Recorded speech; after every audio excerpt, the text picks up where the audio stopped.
to Kandid Konversations, featuring topics and music with your hosts Kire and Ramona on 88.3 FM WAIF. With Kire and Ramona, yeah, we answer the call. From your heart to your mind, we align. The people listen to react, but you understand. So I am a believer. Can I go? Listen to understand. Most people don't know how to listen. We were not taught how to listen. We were taught how to argue. If you listen to understand, understanding might make you have to be accountable. So we don't listen to understand because it may cause accountability in yourself. So we are taught to learn to listen to argue our point. I would rather be correct than to win. If I'm wrong, there's nothing wrong with saying I'm sorry, I was wrong, compared to if I'm right, I got the way of proving that I'm right. That's the Virgo in me. So that's my answer to that. Most people don't actually listen to understand because it will bring about accountability that they don't want. Should you tell your partner everything you dislike about them? You are a safe space with your partner, you can tell them anything. If you are not in a safe space, you won't be able to tell them anything. Because a lot of people, in my opinion, do not tell whoever, whether it be partner, friend, family, because it's not a safe space. I think safe spaces are things that we need to discuss a lot more. Because if you really give somebody a safe space to land, they will not have a problem telling you, hey, so, compared to, you know what you do is how it lands. I do believe that most people are waiting to react. Yeah. And it's mainly because people jump to conclusions when you say something, rather than ask you what you meant by what you said. Don't make me wrong. So, it's been several times I may say something and they're already jumping to conclusions about what I said. I'm like, no, that's not what I said. If you don't understand what I'm saying, ask me a question. People are not in the habit of asking and clarifying. They just want to go ahead and go about what they think it is. Can I come off with what you said? Because most of the time we got the answer before the problem is reached. Most of the time we got the answer, that's why we will argue you down, but we ain't looking at the problem. Can you imagine if people stopped trying to answer the question before the question was asked, how much we could solve? So you did, I like it. Hi, brother. That's my brother from another thing mother. that they don't like about them. Say it depends on if they can handle criticism or not. If they can handle it, yes, you can. And then it's how you tell them. Like, you can't just say, hey, I don't like your hair. You might say something like, hey, your hair looks better like this versus I don't like that. So it depends on how you say it. Yeah. How long you been married? Because I'm going to put you on the front street. 26 years. Yes, sir. And shout out to my mama. I know she ain't going to say nothing, but shout out to my parents. They will be married 60 years this year. Yeah!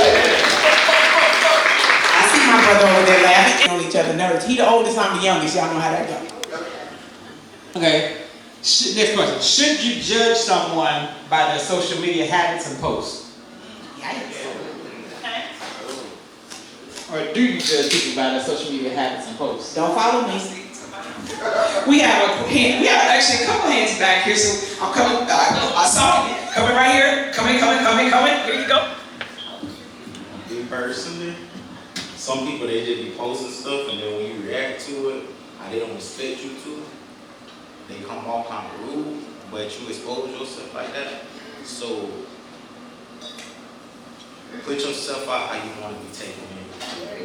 Absolutely. I absolutely agree with that. Wait a minute, run that back. What they did, how they do? Rewind, say that last part again.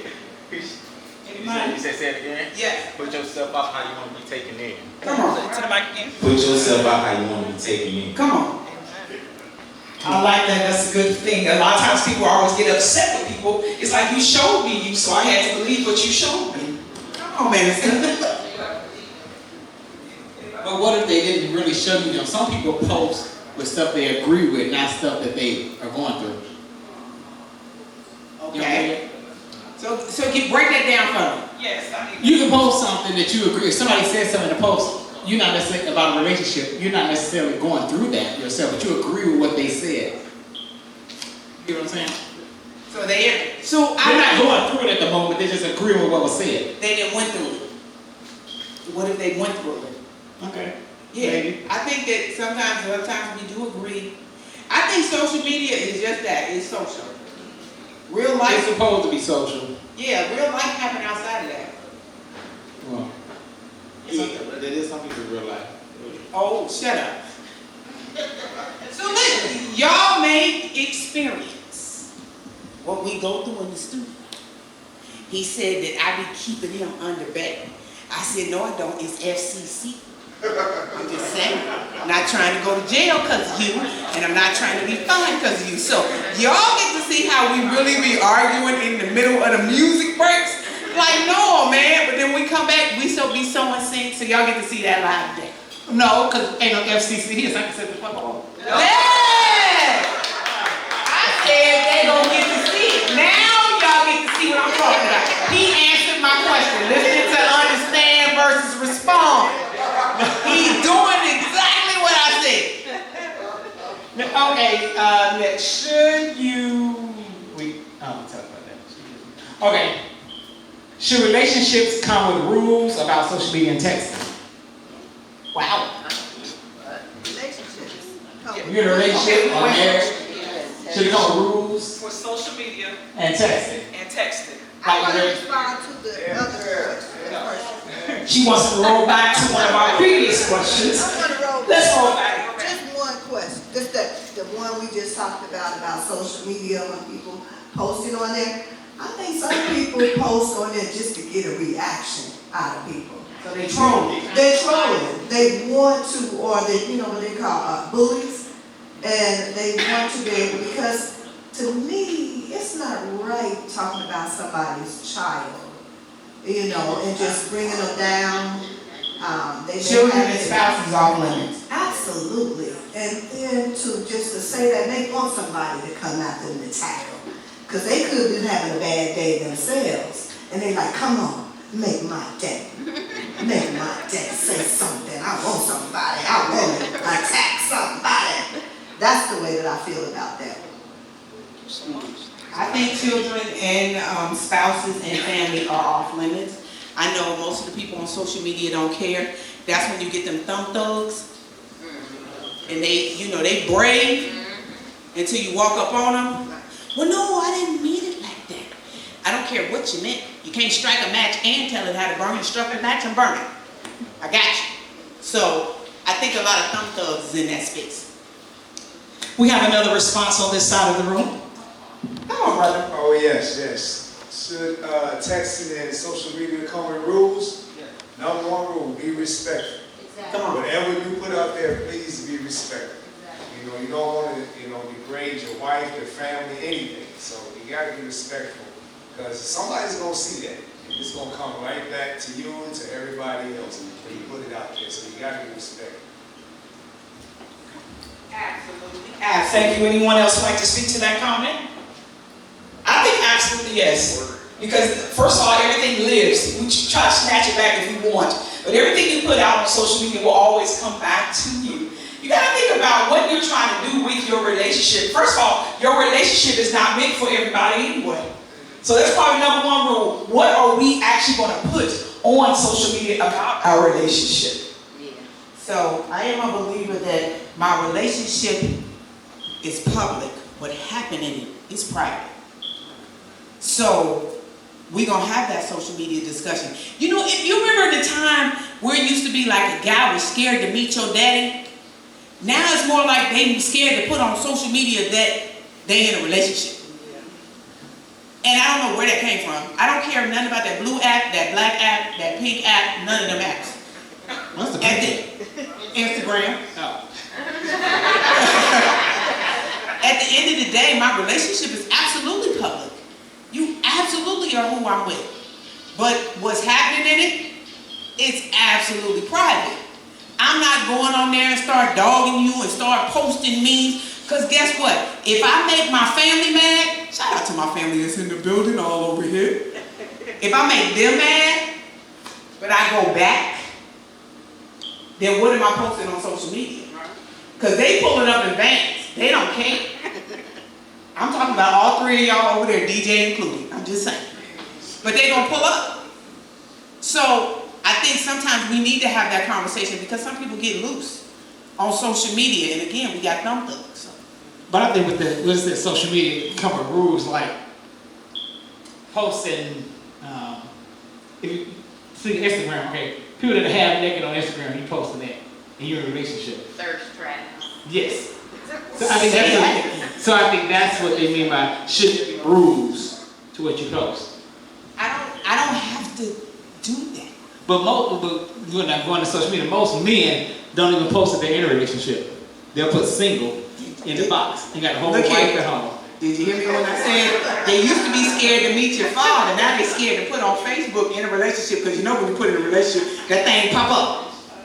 And then your phone start going off. What you mean? You was at my house like a week ago. What do you mean you're in a relationship now? Well, I mean, look, or the girls get it too. Well, women do the same thing. Yeah. Women have now, there used to be a time when women cheated, it would be because they were cheated on. So I'm going to cheat on you to get you back. Let me tell you which never really solved anything. But now women are just as bad as men. Well, you did it, I'm going to do it. That clap back for women, y'all, I'm going to tell a secret. Ladies, don't give it. Every woman knows best friend or worst enemy or family member. I'm going to make your respiratory system shut down. Come on, get in this relationship, act like you got some sense. Because I'm going to make your respiratory system shut down. Every woman in here know it. Many might not. Family member, best friend, worst enemy. Look here. I just seen a girl said her boyfriend was mad because his girlfriend having his brother. All I'm saying.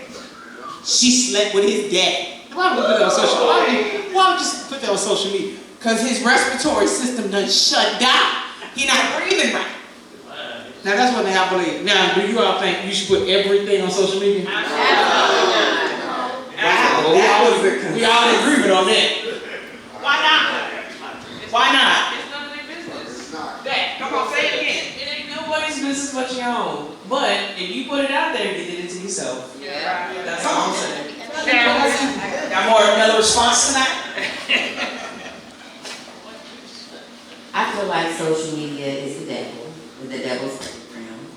I feel like it provokes people to aspire to be something that they're not, right? You got some people that's on social media, you look at their posts and it's like they living their best life. But you pull up on them, run into them somewhere and they looking broke down, you know what I'm saying? They ain't looking, they are. Right, it wasn't a point.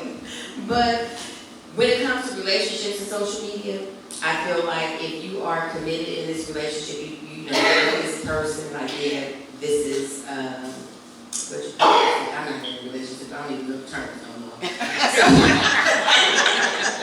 What is it? Monogamous, okay. So if you're in a monogamous relationship, I feel like, yeah, there definitely should be rules when it comes to social media if you're going to do that. Because a lot of people don't do social media.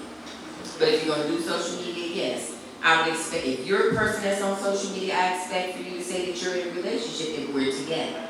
If I just happen to log on and see your profile and you don't say that you're in a relationship, then I'm going to have questions. And then it really comes down to trust at that point. Can I trust you? Because what reason do you have not to admit that you're in a relationship?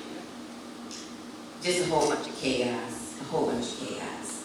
But yeah, that's my 2 cents. Right next to you. Let me add my 2 cents. Now, you say about being the devil's workshop, I say God meant it for good, but the devil made it bad. Because social media to me is a networking area where you have a business, just like these cards here, just like over here, you could be able to present that to a worldwide of people that could be able to come to your establishment. You may have, just like here, I want to say SNL, but SL Lounge. Present that on social media. That's what it's for. You know, to me, not about, but people made it bad. The devil made it bad. So I don't feel like, I think that it's a good thing, and you use that good thing. If you want it to be bad, you're going to find the bad. But look for the good things. That's the way that I see it. All right. Anybody else like to respond to that?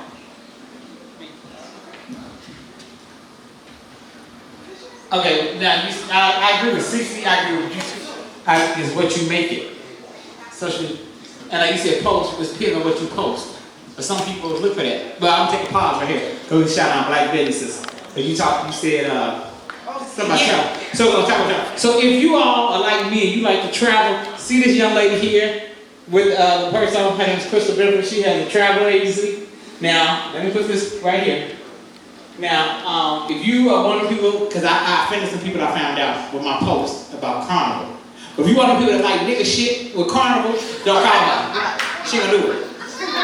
So what she will do, she will talk you into maybe something like Royal Caribbean or Virgin, and she did that, and she recruited some people. But yeah, but me, I offended some people I found out, and I'm not sorry, because y'all already know when I post something, I always say in my post, I know I offended somebody and I don't give a fuck. So, yeah, no, you can pay me to go on Carnival. But I was told in that same post that if you take the 7-day trip, it's better. Okay. You was one of the people that said that. So I lived in Charleston, South Carolina, for people that didn't know. I've only been back to Cincinnati 3 years, but down there 20 years. I ain't flying nowhere. I could drive downtown. I went on Carnival. Why am I gonna fly to New York or Florida when I can drive downtown and get on the boat, and my car is at my house? So yes, but it was also a whole lot, a while ago. I didn't have all that drama. So now they got drama and they getting on the. I ain't getting on the boat with nobody fighting because the way my Virgo go kick in, you gonna So somebody died on that. You said now I've never not seen a post of Carnival not fighting. But what I don't like is they always spotlight to be us. But when you really go through there, it's everybody. It's maybe something about Carnival. Because I've seen white people, Hispanics, blacks fighting. Because it's also cheaper. Let's just be real, it's cheaper. Norwegian is expensive. They make it affordable. Yes, they do what they can afford. Well, look here, save up. So see Crystal, she'll talk to you about going on somewhere really nice. Like I said, Crystal does non-nigga shit. So see Crystal. Okay. I see what I'm doing. I love him though. God knows I kill a brick about him. Hey bartender, can you make me another drink, please? Thank you. Shout out to the bartender. Shout out to the bartender. Yeah. Shout out to the bartender. Yes. I like her. She hit me. Hello. Yes. So what we got next? What we got next? Oh, I had some questions. Okay, about relationship. What is? Because I don't know. I'm a man of a particular age. When I was coming up, a masculine woman was a stud. But I keep seeing online people keep saying Meg the Stallion is masculine. Because me and this dude went back and forth. Okay. Because he was talking about her and Clay, whatever. Iota Phi Theta Fraternity Incorporated. Ow, sweetie.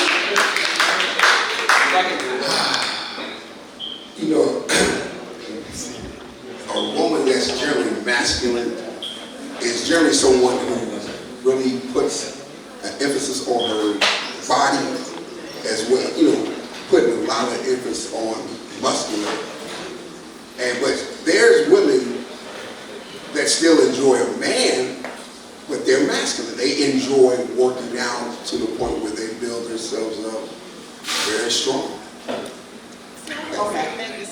That's what I'm saying. Meg the Stallion is not like that at all. I just think she's a very well-built young lady. She works out, but she's not muscular. See, I don't think men, when they talk about men, I don't think they're talking about the physical. I think some men see women as being masculine when they can perceive them to be too independent, and when men is saying, well, I can't do nothing for her. Oh, she want to be the man in the relationship. And I think a lot of African American women particularly, we get that, we get that thrown upon us because we were taught to, and I hope I don't offend anybody, white girls were taught to go to college and find a man, we were taught to go to college and find a career. And and so that's how we were raised. We were raised to get a career and do what we're supposed to do. So I think that intimidates some men. And that's when they say, oh, well, she's masculine. Right. you know, I can't do nothing for her. And that's just, you know, that's just not the case.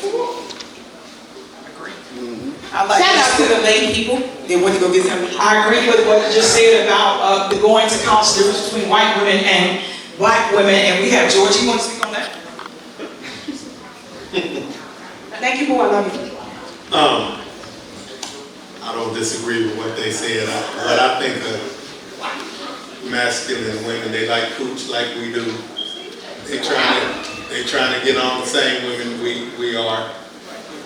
Their fade is better than mine. Hey, hold on. I got a fade on. What are you saying, sir? Hey, I was just sitting back listening. You said to say something. You know, they like the Jordans. They like, you know, polos like the dudes do. That's what I wouldn't put masculine on Megan Thee Stallion. She think it's hell. Shit. So I go back to what LaShaunda said earlier. I think there's a difference between masculine and accepting that a woman's independent and is making her own and is set in her way and can actually thrive. Like, we got our own houses, we got our own cars, we got that. If that's considered masculine, I consider that living. So any other men? Because again, we want the men. Because I want the men, any more men willing to say something before we start talking. You got one right here? Coming your way, sir. I'm coming. Anthony, Anthony. How y'all doing? Alright. A masculine woman is a woman who is aggressive with her behaviors, her mannerisms. She doesn't know how to be caring with her hands. That's a very masculine woman. You know what I'm saying? Tell me more about caring with your hands. Tell me more. Caring. It's like anything that you would want your woman to do. You know what I'm saying? Like rub your back. You know what I'm saying? If she don't do none of that, you know what I'm saying? Or it might not be her preference, but she's not in her feminine energy. Stretch it. Tell me more. Feminine energy. Go for it. Because she said if we don't rub his back. Like, we don't rub his back. And for the record, and I'm not coming down. Like, no, we're trying to make sure we get you. You got it. Yeah, she's just not in her.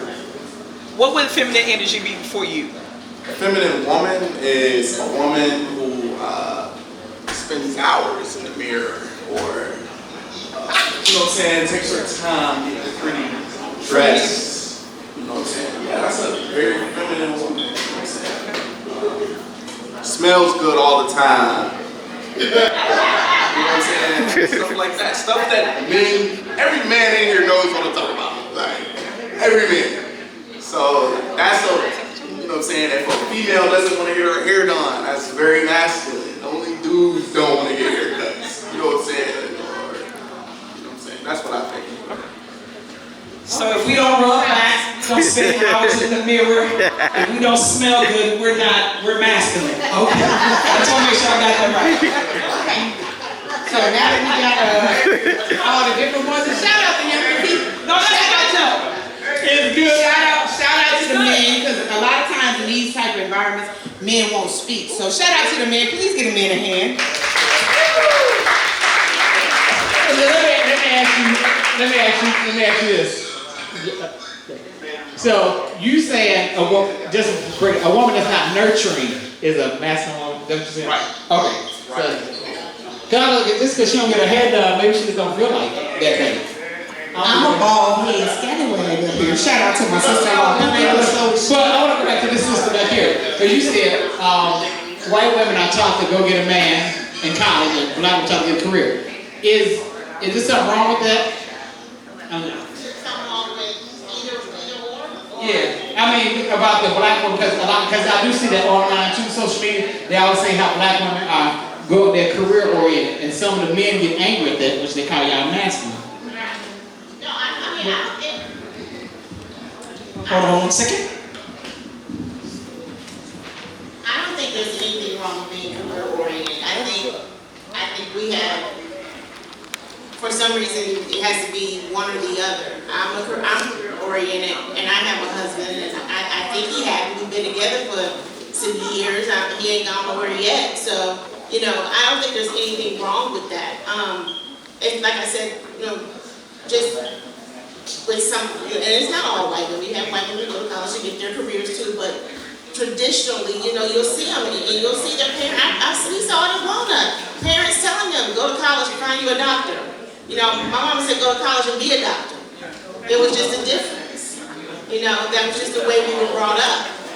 So I don't think there was anything, I don't think there's anything wrong with it at all. I don't think there's anything wrong with being a career-oriented sister. Okay, so, Can I speak to that real quick too? I think what it sounds like is there's a lack of communication. And what were some of the things that we established when we went into the relationship? What do you need from me? Because I can't read your mind. So maybe if you need me to rub your back, you need to tell me that immediately. Or if I'm not rubbing your back enough, we need to actually have some good communication so that we can be on the same page of what you need. I worked hard for what I got, so I'm not about to give it up. But you also have to give me psychological safety so that if you need me to be just a little bit softer, I can be. Well, I'm going to get further catch hell for some men, but men overall are terrible communicators. And y'all don't be doing my men like that. You do. Mona take some. I don't care if he did what. Mona gonna defend him on that. We're gonna be on the radio. No. What I defend is men. I do not defend both. Okay. Maybe do. I'm just saying, as overall, I think as men, we are terrible communicators. Because women, they can't read your mind. Whoever your partner, they can't read your mind. Tell them. Like she said, if you need your back rub, it's something that you like your feet rub, tell them that. Whatever it is that you like, tell them. So, because sometimes you can do it too much and that'll get on your nerve. So he called me the wrap-up lady. So, this is how I feel about masculinity. Has any man ever asked a woman why she don't do the things that you feel are masculine? Like literally ask her. Because as he said, communication. But I don't think that we are masculine. Now, I might offend some folks. Y'all know I believe in the Most High. So don't take it that way. However, raised in the church, my grandmother was the first lady that also drank Kentucky Tavern. I like her.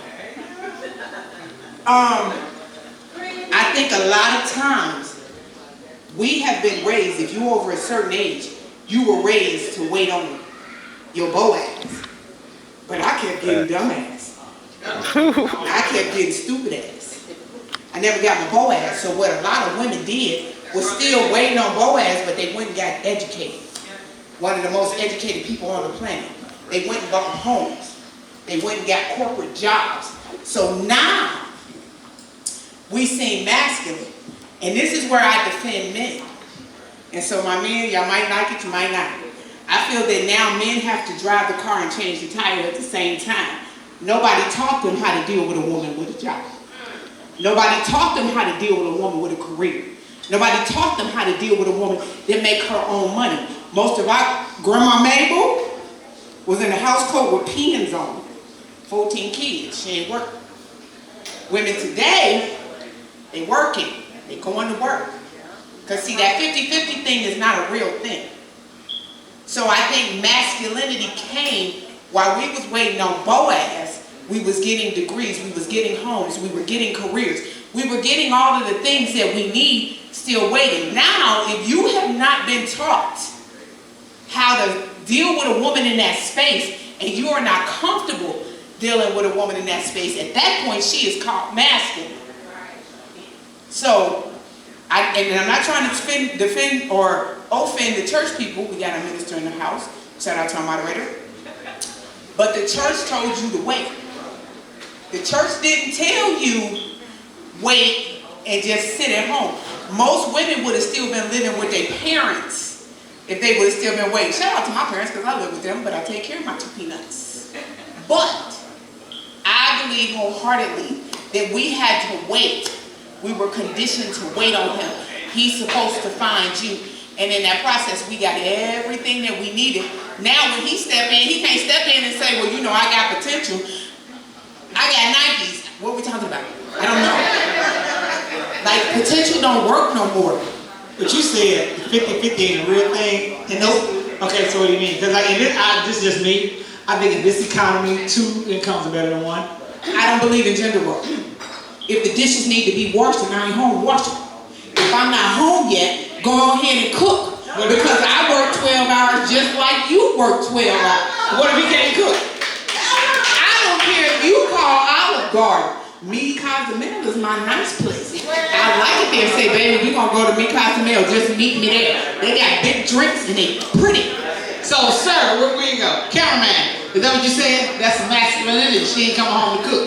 She done been at work for 12 hours. She been on her feet. Because, I mean, let's break this down. You say that, but they're out from here. My grandmother got up every morning and had to be work at 6 a.m. My grandmother came home, changed to the house coat. You talking about with the peanut butter? Yeah. And she cooked dinner for us every day. But some days her husband did cook. I won't say some days he did, but other days she came home and she cooked. So let me ask you a quick question. Is that conditioning? Okay, because a lot of us were conditioned by our grandmothers and our great-grandmothers that you come home, you take care of the family. But women are now exhausted. Ooh, say that. Oh, wait. Yeah. Women are exhausted. Okay, we coming. Women are now exhausted. So for the men, it's nothing against you, but I'm just saying, bruh, hey, my daddy not here. Shout out to wrong lady. I know how to change oil. Just saying. It's not masculine. I know how to change the oil. That's masculine. I'm like, but in the same token, this is where men say women need to be this and need to be that. But if something happens to you physically, and you can't cut the grass, you can't change the oil, you can't do none of this thing, as a help me, what is my job to do? Come on, say it out loud. I heard that from my mom. Help me, help you. Go ahead. Oh, I know you heard. But no, everybody has their own definition of being masculine. Like I said, my daughter, I taught her how to change tires, cut grass, and all. She's not masculine at all. So she makes her own money, not masculine at all. So that doesn't make me masculine. To me, masculine is what he said, butch. That's masculine to me. Now, like I said, everybody has their own definition of masculine. And part of that 50-50, there's no 50-50, it's 100-100. You know, I don't want 50% of you. I want all of it. So I'm gonna give you all you need. I want all you need. Cook, clean, make the money, do all that. She can cook, clean, make the money, do all that. So it's 100 both ways. And even if I cook, I'll wash the dishes. If I don't wash them, she'll wash them. So it doesn't matter. That's partnership. That's what I'm saying. 100 all the way. And y'all know I said I'm shouting everybody coming late. Shout out to my sister and my niece. Welcome. We have somebody else like to speak on this? Was you waving? Was you waving? Who would like us to speak on this? Look here, for my man that ain't saying nothing. I know y'all need to speak on this. Come on, because we want to. Wait, okay, I got another man. Okay, just for the record, for the men, this is no judgment. Like, these are the conversations that I think that me and Kyrie really do discuss on our show, and they need to be had, and we not having them. Because we are in this space now where we are in a male loneliness epidemic, and they want to say it's a female, but I don't want the women to say I'm going to choose the bear. I want the women to say I'm going to choose the man. Because at the end of the day, we need each other. Okay, I'm off my soapbox. Alright, so me personally, like, boom, I got a wife, right? So sometimes she want to take the grocery side, don't touch no groceries, you feel me? She want to try, don't touch no trash, that ain't choking. Wait a minute, where you from? I'm from Florida. I know. Southern men is different, it's a different flavor, I'm just saying. I was in South Carolina 20 years. Go ahead, baby. But you feel me, like, she want to help me, but some stuff you don't want to do, you feel me? I go to work and chill in that crib. When I get home, have some food. You ain't working, I'm working. You feel me? I want my little, like my brother said, I want my back rub. You ain't working, I'm working. So if I'm one putting out, what you putting in? At the end of the day, you my wife. So as a Southern man, because I lived in the South for 20 years, it's a different breed between there and here. I got humbled because I'm used to doing stuff myself. I go to take out the trash, I got my hand smacked. What did you do? I'm taking out the trash. He said, that ain't your job. oh, I was so embarrassed, yet, wow. Or when I went to take the groceries, and I'm helping to get him out the car, he was like, what did you do? I said, I'm getting the groceries, what's wrong? He said, no, that's not your job. I ain't gonna lie, it was humbling and sexy at the same time. I just want to speak to what Mona just said. I think that's the thing that again, is right back to communications. It's very hard for an independent woman to stop in her tracks being who she's been. Absolutely. I'm 54 years old, so if you think you're going to come to my life today and automatically I be who you want me to be versus who I've lived to be for 54 years, I think that's a communication thing. I think we need to have those realistic conversations, because if you don't want me touching groceries, baby, just say you don't want me touching groceries. But if I come home and I have groceries in my car, my first instinct, because I've done it so long, I'm going to touch the groceries. So there's a process in our building our relationship where we might have to change some behaviors to meet each other where we need to be comfortable with. That's masculine.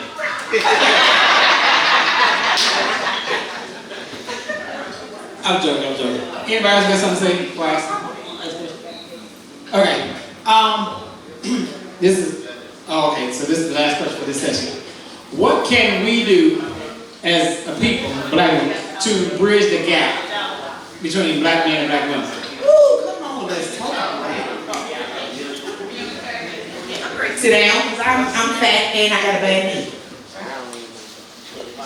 Talking about bridging the gap between black men and black women. Yeah.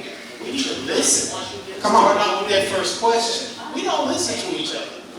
We just go to listen just so we can form an opinion. That's just the outcome with us as black men and black women. We never listen. We only listen to respond. And so we're not hearing each other. I mean, if we start having conversations where we start talking about what we really want in relationships, where we going with this relationship, how we want this relationship to build, are we going to build together, we going to grow together, or is it a competition? And that's what I feel like we keep going through as black men and black women. It's a competition, because nobody wants to be talked down to or told what they can and cannot do in a relationship. And where do we compromise? Because we're trying to build something together. How are we going to grow if we fighting all the time? Arguing all the time. We want to make sure that everybody's okay. Because as we get older, our bodies are changing. We ain't the same. I'm 54 too, like you.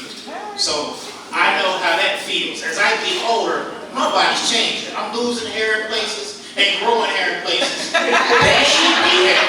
Check engine light has a... Exactly. Come on. Exactly. You waking up, everything hurt. You got to slow crawl and move to get out of bed. You're doing stuff like this you didn't even need before. You got to Please put your phone on the side. Everything hurts. But you know what? We just keep going. We losing loved ones, family members, parents dying, close friends. Every time you turn around, you see somebody on the news that just checked out. So can I ask a question behind that? And this is for everybody.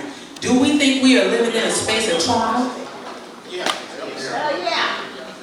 Because I think that a lot of times with a lot of the things that we do is based off of survival mode as opposed to listening mode. I think that a lot of times we live so long in survival mode that we don't know how to get out of it. So I would say this to the men.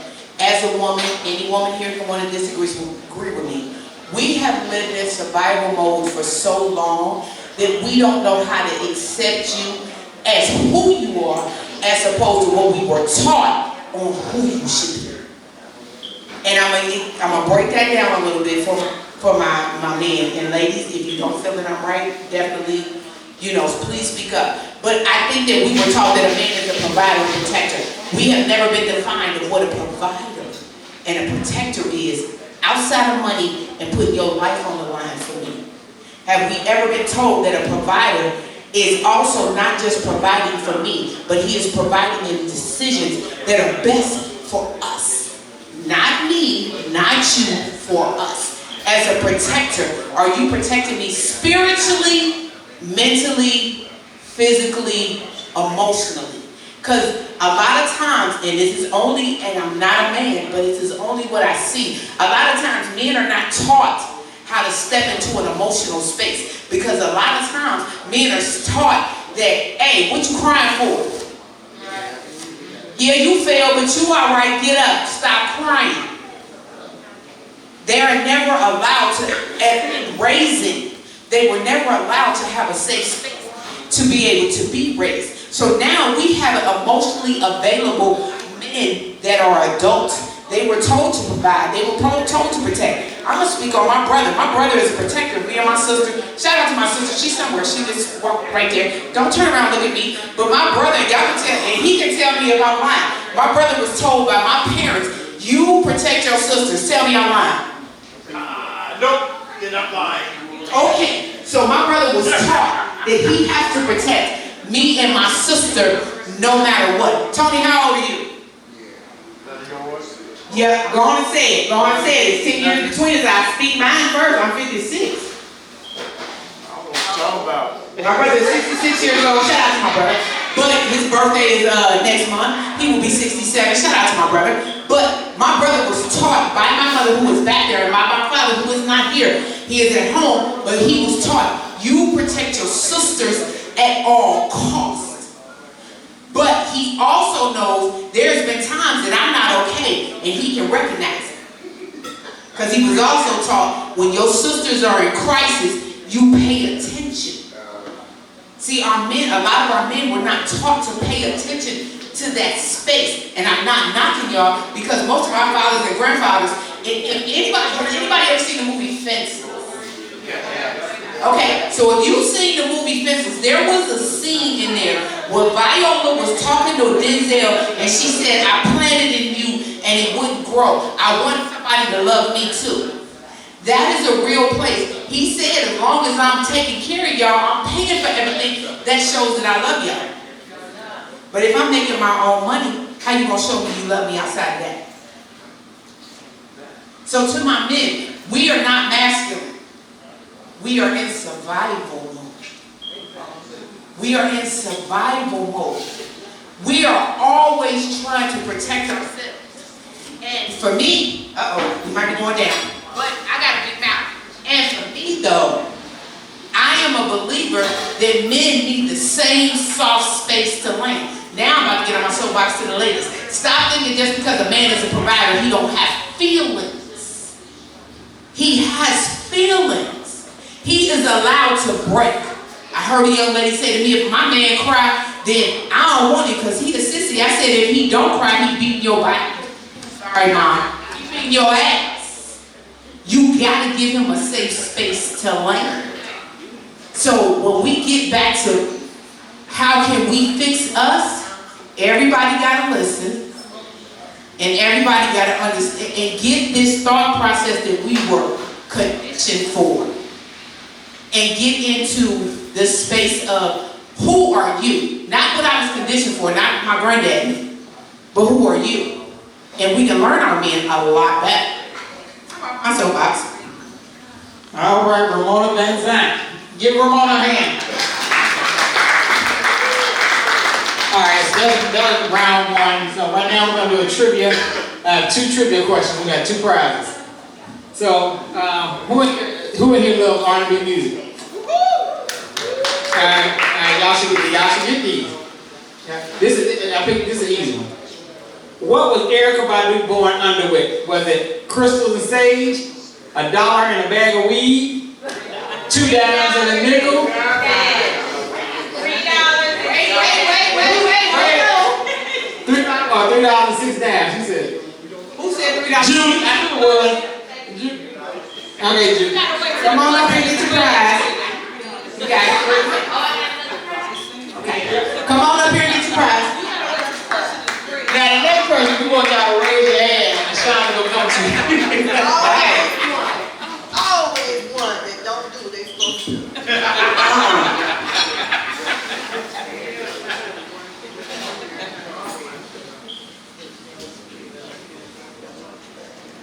And please turn your back around so the cameraman can see it. Hold on now. We We got to get it. We got to get it. Shout out to Kire and our bag maker and shirt maker. Shout out to them. All right, the next one, I want you to raise your hand. Now, I'll pick this one because of who it is. Brandy said, friends may come and friends may go, but she wants you to know what? That friends are forever, that blood is thicker than water, that she'll cut you off too, or that she's got your back. She got your back. Oh, let me give her a hand. Nikki, come on. Come here.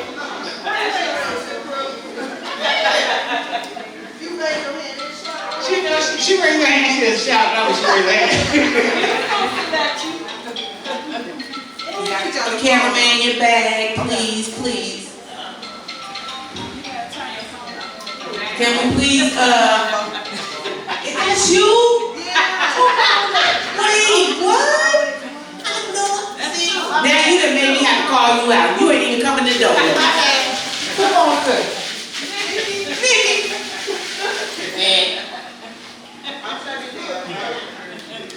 Okay, so we're going to do it. So right now we're going to do a short intermission. Yes. Right now, and then come back and Ramona Banzan got something for y'all. Y'all, he gonna stop calling me that. But we want y'all to please go to the, I'm gonna be over there in my glasses, sucking the eyes. Eyewear is in the building. I got them home. As well as for our edibles and our bar. I thank y'all for coming, but we want to support everybody that's here. So please go. Or I need some edibles. Yes. Now? No. I'm just saying. Okay. Do you know how this will turn out? My mother over there. And we gotta get home. Hey, we gotta get home. I'm driving. Exactly. So y'all please, drinks, edibles. I'm coming for the glasses. Restroom is in the back if you need to go to the restroom. It's a candid conversation featuring topics and music with your hosts Kire and Ramona on 88.3 FM WAIF. If you want to check it out, you can catch them on 88.3 FM every Saturday, 8 to 10 o'clock. Right here on the FM dial, you don't know. And if you missed any part of today's show, you can catch it on YouTube on the Kandid Konversations page. Yeah, it's your boy DJ Jakachi, Facebook, IG. Yo, Hollywood, check me out. I know you're ready. All right, the part two, round two, this is Ramona. So, y'all should have received a piece of paper. If you don't have a piece of paper, please let me know. And a pencil. So, we got you need something better? You got one? Okay, so, the DJ gonna kick us some music, but I'm gonna be nice, because I was told like 10 is a lot. I need you to write down 7 things that make you happy. I really want 10. But it can't be something. So we're going to go through, DJ, we got 2 songs we can do? Okay, so we're going to do 2 songs. I need you to do 7 things that make you happy. There's some stipulations in that, ain't it? We're going to talk about the stipulations when they write it down. Yes, we ain't telling everything up front. Okay. Look here, I'm trying to be nice. You told me 10 was a lot now. I might make y'all write down 10. Okay, matter of fact, go on and do 10. 10 things that make you happy. We got 2 songs that's gonna play. The DJ gonna rock us out for these 2 songs. 10 things that make you happy. And go.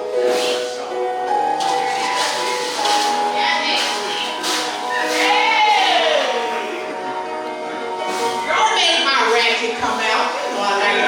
You know what it is. Look. I can't twerk because my booty too big. Good Lord. You got your 10? Very nice, y'all. Thank you for letting me have a little bit of trap in my life. A little bit of carnival cruise music. Yes, my hood is refining. Be clear.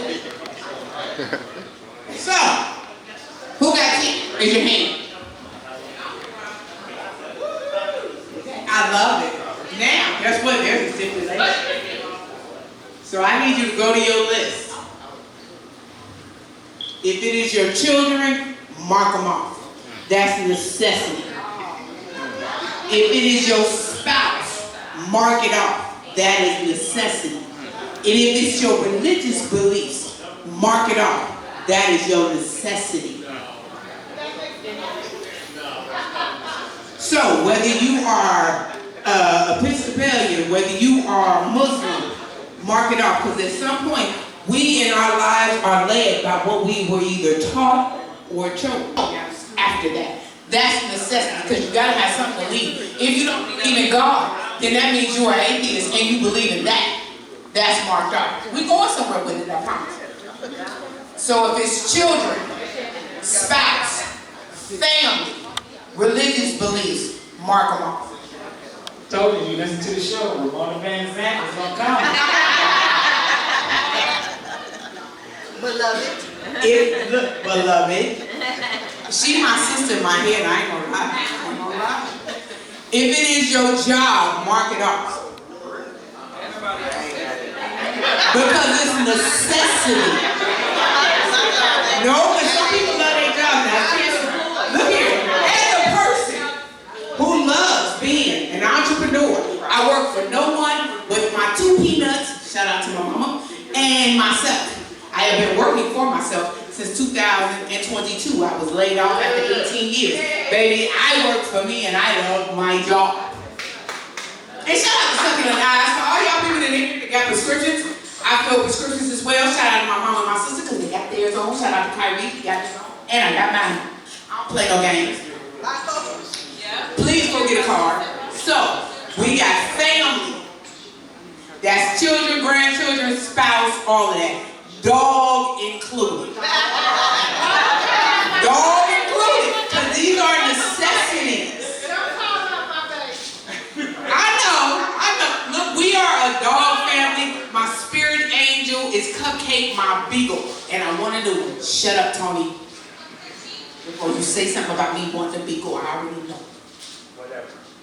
So, the necessities in your life are just that. Your spouse, because you chose them. Your children, you chose to have those. Your religious beliefs, whether it be was brought into you or what you chose later on. Your job is necessity. Sleeping in your house, because I know some people love to sleep, is necessity. Mark it off. Unless you are a chef, food, mark it off. Oh, Shawnee, you need to be over there. Hold on, Robin, hold on, because we gotta raise your hand, please. Thank you so much. I'm coming to you. I'm sorry for being off my job, y'all. My bad. Y'all, she was filling out hers too. She said she got 9, so we're gonna hear from her too. How many people you want to hear? All 9? Go ahead.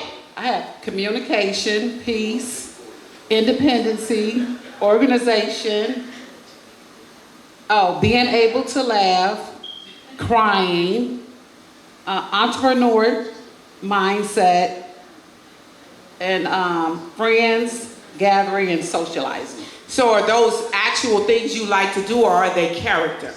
Or are they something that is based off of what you want compared to what you like to do?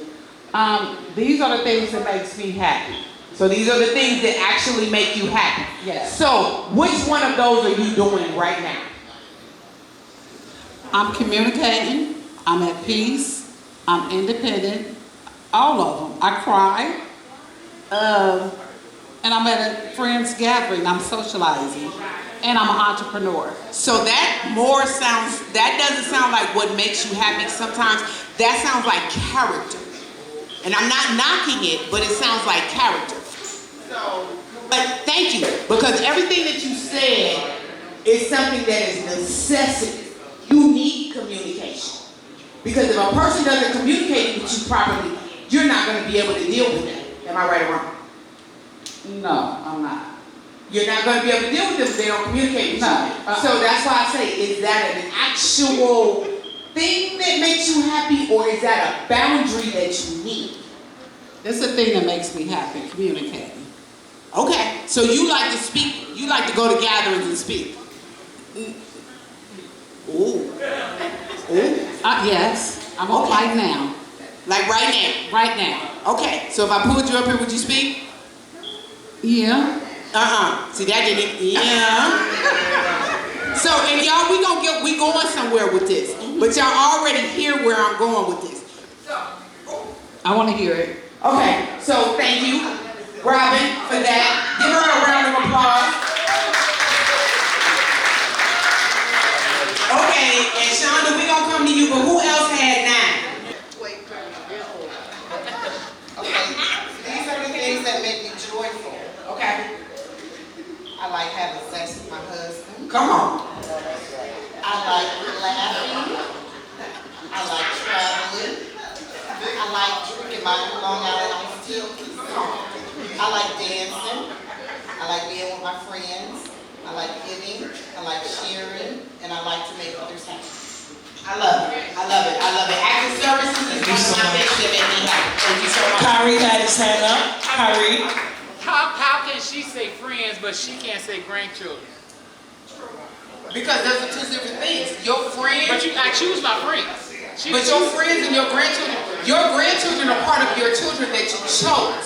So the thing of it is, you chose to have children and your children chose to have grandchildren. So, but if you say friends, my friends are, hey, Kenny, raise your hand. Jennifer, raise your hand. You chose yourself. Exactly. I chose my friends. I don't have children. I have my friends. You can choose friends. When you choose to have children, you choose to have children. That is your obligation. I'm not obligated to nothing with them. I chose them. And for the record, I've been friends with them for over 40 years. Shout out to them. Who wants to disagree with Mama on that? I agree with Eric on that one. So that's the thing. I agree with Eric on that one. Because the thing of it is, I'm going to slide with Eric on that one. and I'm going to say, y'all both are only children, so that will be the thing. So we got a man, come on. Okay, on my list I got comedy shows. Come on. Love, good health, peace, hope, road trips, money making, music listening, and amusement parks. He understood the assignment. And wait a minute, what's your name? Nikki understood the assignment. Robin understood the assignment. So the reason why I did this, when you start marking off everything as necessity, your spouse, necessity, you chose to get married, your children, your grandchildren, when you choose to take off your religious beliefs, because that helps you. When you take off job, those are the things that help you. They're necessity. Food is necessity. What do you do to make you happy? I am a writer. I love to write, but I'm not doing it. I love to travel. Right now, I'm not doing it.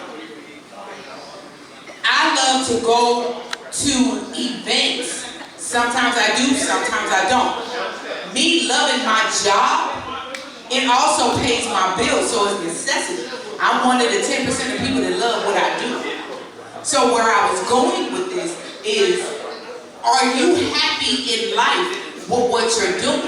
Now, how many people did not end up with nothing being happy with after we took away those necessities?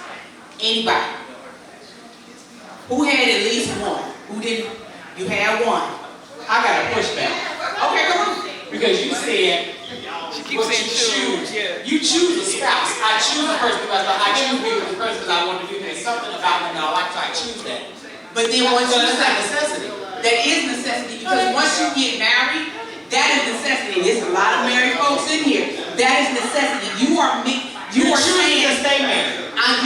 You are saying I am choosing to stay with a person that is different than me, that is raised different than me, that I have to deal with them in their trauma that they have. I have to deal with everything. That's the choice. But it's necessity, because if you, guess what? I can also choose to divorce you and not make you a necessity. So that's a choice. I'm choosing to stay with you in spite of what I don't like about you, in spite of the way you treat me. So in spite of you, I'm still gonna stay. That's a choice. But that's the thing. But it's not necessity. It is necessity, because you can also say, I choose myself. I need to stay with you in spite I choose myself. You know how many people are in marriages and relationships and they never choose themselves? Right, but that's what I'm saying. You say it's a choice. It's a choice. So, but that's necessity. When you say I do, and the married people in here tell me, when you richer for poor. It's sickness and in health. Once that person gets sick, you can walk away and say, I don't choose it, or you're going to say, I love them enough to stay. Because life changes in a moment. Life will change in a moment. But and before you speak, let's think about what I'm saying. Are you doing things that make you happy outside of your family? Hey. Respect the mic. Respect the mic, please. Are you doing anything outside of your family? That's your spouse, your children, your grandchildren. Are you doing anything outside of your job? Are you doing anything outside of your church that makes you happy? Do you go on walks? Do you go and read? Do you sit by yourself and do the things that you want to do? Because the one thing we never forgot about is self-care. It was never taught to us. If you like massages, when the last time you had one?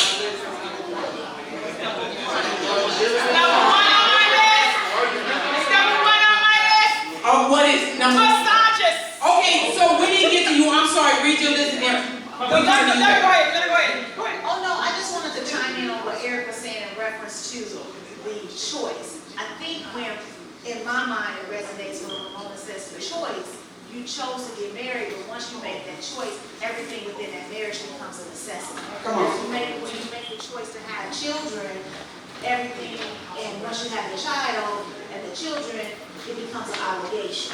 So, in reference to marriage, it's not about the commitment, it's about the covenant. And when that part meshes together, you're obligated to do for your spouse, and your spouse is obligated to do for you. I just want to make that resonate, because it is a choice to choose your spouse. But once you make that choice, once you make that covenant, it becomes a necessity. Thank you so much. Shout out to our first guest on our show. Anybody else have 8? Yes, ma'am. A comment? Sorry. Shauna, we want to hear yours too when she's done. I just wanted to read my list because come on. I got cruises, international travel, music, novels, good conversation, walking, quiet time. Now she got good at that.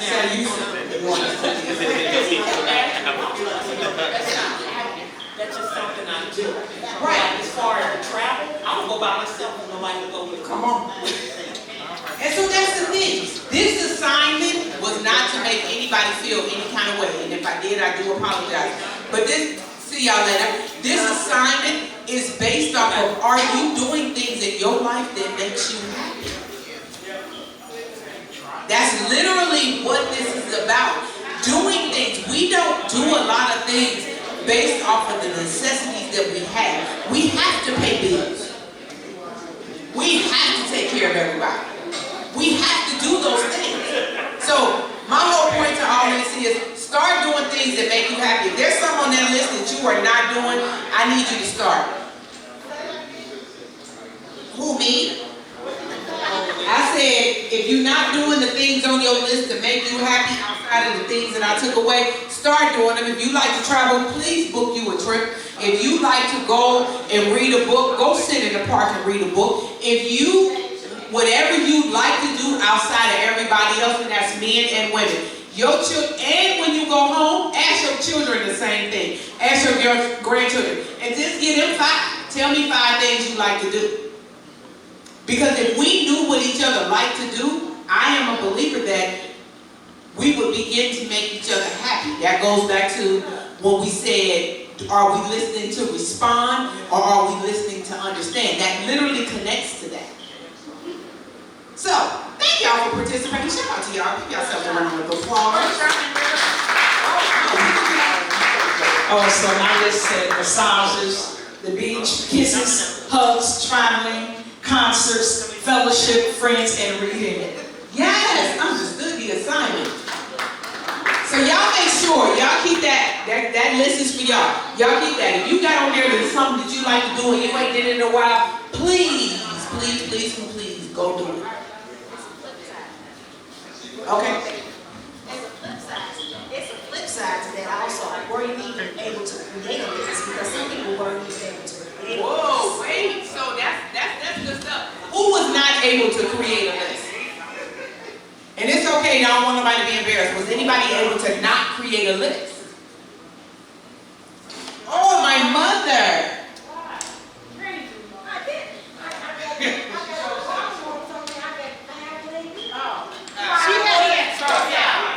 She had to take off. Wait. So, mommy, you said flowers? Yeah, that's a necessity for her. So, mine, don't get mad at me. For the record, our house is like LaShaunda heart. All the plants eventually gonna come alive.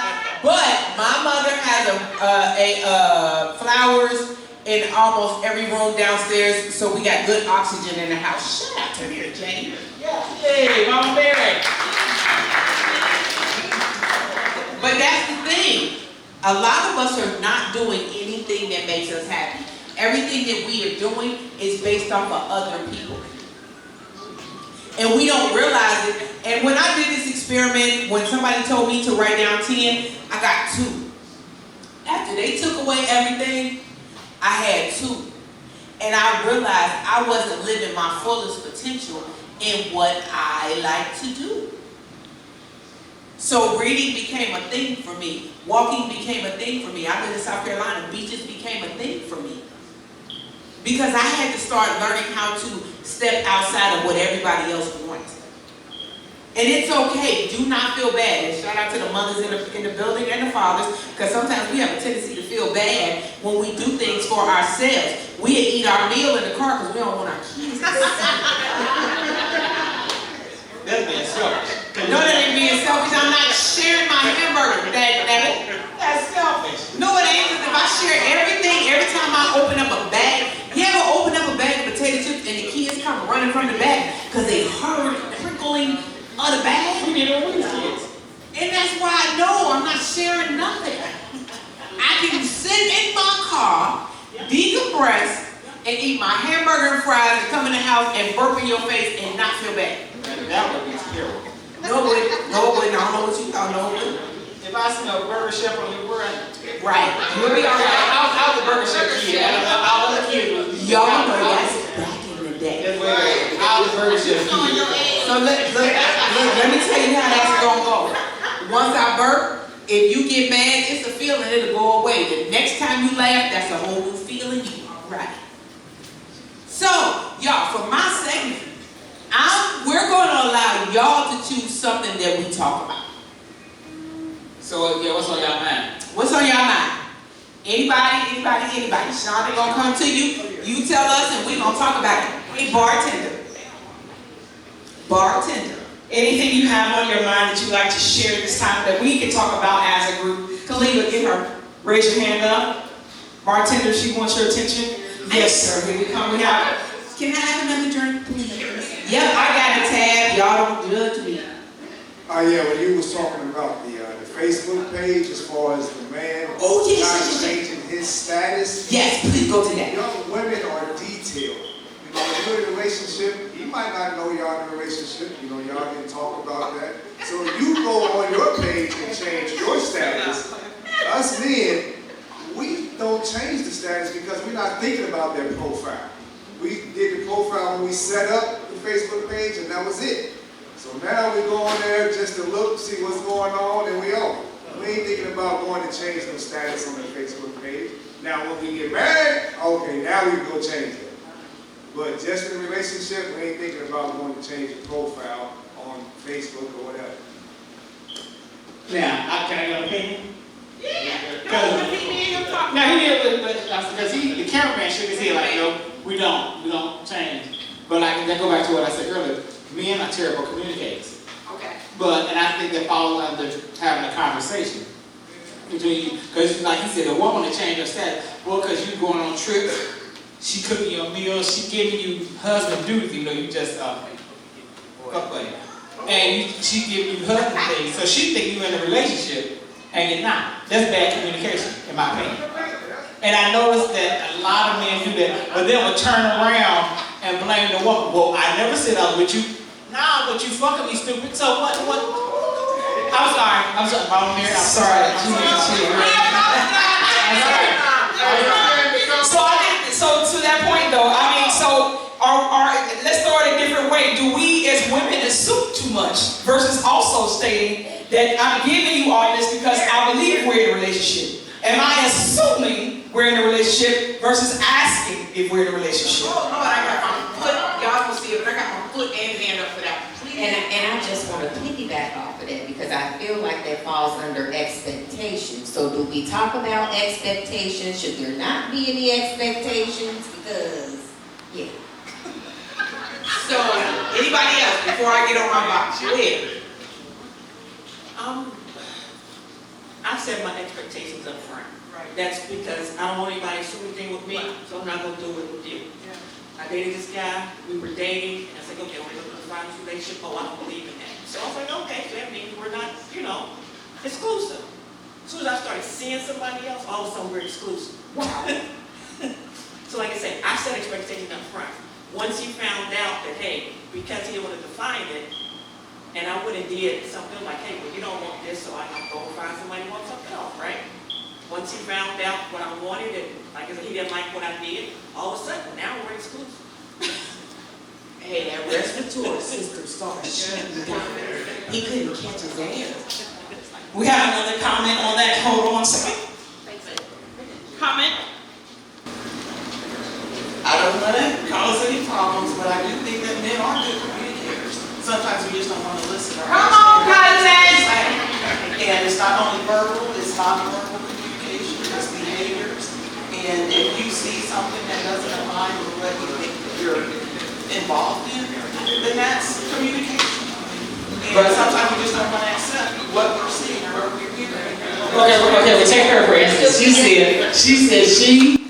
said she was dating a guy, they were dating, and then when she went on a date with somebody else, he got mad. Now so we're exclusive, which a lot of men do that. Because of what a man will do is, he will go out and do his thing. You're supposed to be monogamous to me, but I'm polyamorous over here. So as soon as she stepped out, then that's when it's, okay, we're going to be monogamous. But knowing he's still in monogamous. That's bad communication.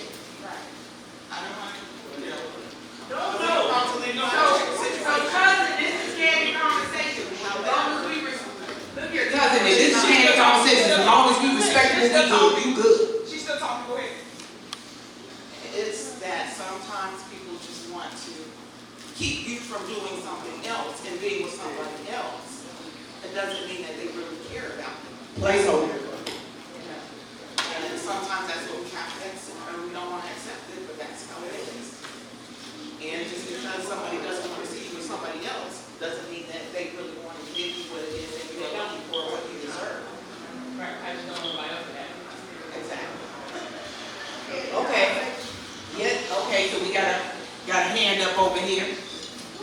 Yes, ma'am. How can we respond to that? Well, I do agree with what you're saying. You're right about that, because men will let you know. It's, women, it's like there you go. They hear what they want to hear. It's like, that man told you knew Johnny when you met Johnny. Johnny ain't never changed. That man was doing the same thing, but I think what happens a lot of times, relationship, people don't have that conversation. There's nothing wrong with dating. You can date whoever you want to date, multiple dates. But when you involve sex in it, that's when it's changed. You don't have to give that man none of your cookies. Thank you. Come on for the cookies. You don't have to give him your cookies, but a lot of women feel like they're going to give him the cookies. If I don't, he going to leave me. Let the man leave. You ain't need him anyway. Because he ought to respect you and your boundaries of what you have and what you got on with your body. Because my body is my temple. If I let you enter in, I don't know whoever bees you done had, they're going to enter in this too. I cannot have that. Cannot have that. So it's all about respecting your temple, respecting who you are, and you are a lady no matter what they say in society make you feel bad when you're not in a relationship. This is a hypersexual generation that we live in. Hey, it's in the Bible, singleness is a gift. That's all I'm going to say. But I will say this, that a lot of times, and I'm going to get on my soapbox for women, we have to start listening and not to respond. Again, we stay in this space of struggle, but we got to listen to understand. Because if a person has showed you who they are, believe them. Come on, y'all. You got to believe that. And sometimes some folks in relationships, you in a relationship with him, but he ain't in a relationship with you. And I don't take away from men, because there's some men that are really dedicated to women, and these women are out here just wilding out. So it goes both ways. And that's the thing. Communication, as you talked about, communication is key. And we stop communicating. Because I swear to God, somebody told me, they said you too open and too brash was the word I was given. I said, what does that mean? He said, you in the South, you gonna stay single. That man put a thing on me. I stayed single the entire time for 20 years, other than dating here and there, because I stopped caring about what people think and I started caring about myself. So my questions and my boundaries to you are very straightforward and upfront. This is what I like, this is what I don't like. It ain't saying that I can't be, look, baby, when you meet me, I'm a wife. I'm a wife. I learned well. I'm over there, 60 years coming up in October, I'm just saying. I'm a wife. But we have to start to listen. Because a person that want to be with you is not confused. Confusion is the answer. I'm just asking this because I hear women always say, I'm a wife. So when do you give him your wife traits if he's a boyfriend? Or when do you start? I'm a wife from the time you meet me. So I don't have to give you everything of me. Men do not, and any man in here, y'all can tell me yay or nay to this. Men know what they want when they want it, how they want it. They know who you are when they meet you. If they're willing to step up to that plate, they know. My singleness right now is because the healed version of me, you ain't playing with me. I see through you in 15 minutes. I see through you in 15 minutes. So my wife is stepping up in the beginning. Wife don't have nothing to do with doing your laundry. Wife don't have nothing to do with making sure that I am there for you because you done lost your job. Wife is, I step up when there's necessity. Because I would say to any man, and since we, just for me, I would say to any man, your mama taught you how to wash, she taught you how to cook, your daddy taught you how to clean, he taught you how to change the tires, he taught you all this stuff. But as soon as you get with me, all of a sudden, you don't know what you're doing. No, everybody didn't learn that. However, if you didn't know this, then tell me, baby, so look here. I was raised by a mom and she took care of me. And she didn't teach me those things. I didn't have a man in my life. So give me grace. I'm going to give him a soft place to land in that space. See, that's and for the record, soft space, because I'm talking to him since he asked me, soft space is scary for a lot of people because they ain't never seen it. You are not a man until you know what it looks like to be a man. You are not a woman until you know what it looks like to be a woman. And you're not a wife until you know what it looks like to be a wife. If I didn't have that example sitting over there that's about to be married for 60 years, I wouldn't know how to be a woman. So if you have never seen it, you don't know what it looks like. I see you pointing. Yes, ma'am. Go ahead. Can I change up for a second? Go ahead. Is anybody following Carmelo Anthony's trial case? Yes. That bullshit. Yes. He got a dream team now, so praying for that young man. Absolutely. And I'm armed everywhere I go. So they're asking him, why were you on here? All these white boys here, are you crazy? You better be. Look here. I'm going to just tell y'all, my iota brother right there, he stays strapped. When I had a little situation the other day, he said, where you at? And he posted himself with his gun. Y'all know I got a team behind me. They pull up, I don't play. Even my cousin back there, this is his spot. They pull up, they don't play.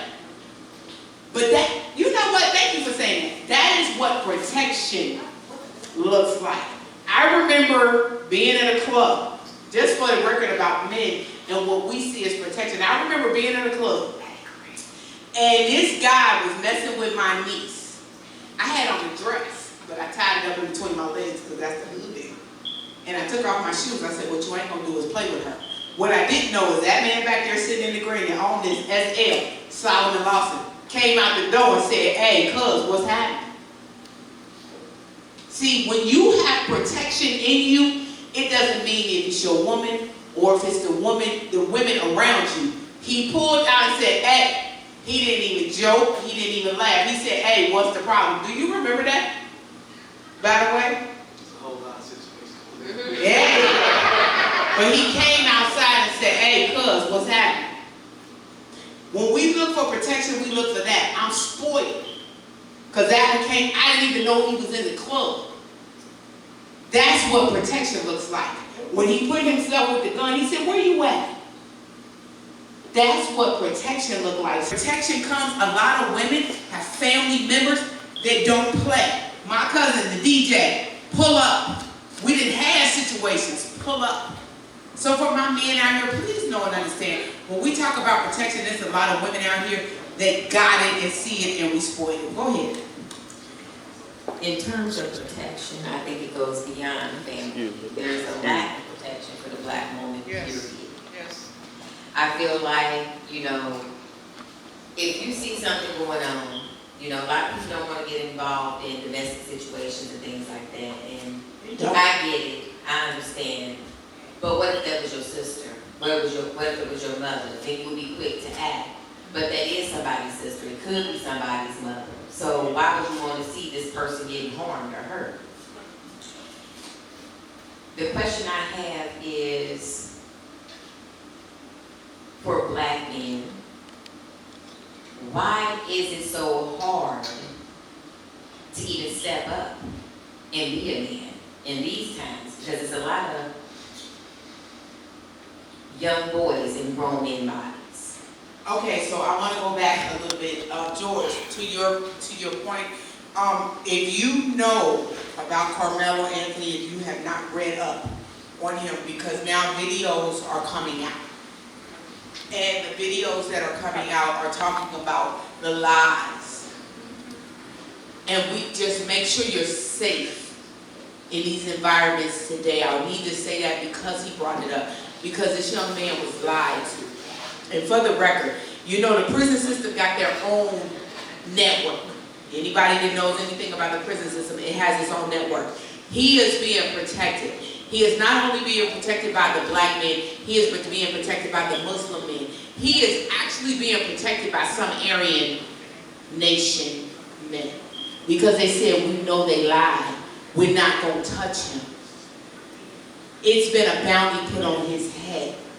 Any man that kills him, literally it's being said that they will pay them and put money on their books, especially a lifer. So George, thank you for that. So please know and understand, Carmelo Anthony was railroaded. He has a team now that's ready to fight for him. He should have never been there, and they lied. We have to stay up on everyday events of our people. He is a game changer for us, because the judge has already put in his paperwork to retire. He already know he messed up, and he don't want to be disbarred because his retirement is gone. So again, George, thank you so much. Please make sure you are staying very much so up on this Carmelo Anthony situation. Do not let this die. Okay, I'm sorry. Soapbox, sorry, go ahead. To go back to what Judy was saying about the black woman, I think it depends on the man, because you know, when I go out with y'all, I make sure that you're protected. I take y'all to y'all cars and everything. Some men don't want to get involved with bullshit. For instance, when I lived in Chicago, I saw, you know, my best friend saw at a gas station, a man was beating the dog shit out this woman. And so a man went over to help her, and she turned around and said, hey, don't touch him, that's my man, what you doing? So a lot of people don't want to do that. Then, as here recently, I don't know if you all saw, there was a lady getting beat up by her man, and her brothers came over, and her man killed both of her brothers. So some people don't want to get involved in that. I think that's maybe what it is. It may be a fear. But like you said, nowadays, a lot of men don't get involved. But those of us who are old school way of thinking were brought up, to protect women, because my father, even though my father and my mother got divorced, my father always said, you have to protect Ruth Ann. You man have to be there for Ruth Ann, which is what I've always done. So I think it depends on the man. I think it depends on the man. So the protection aspect of it, like even in a relationship, like why wouldn't you protect your woman? Why do you want to beat up on him? Why would you want to put your hands on him?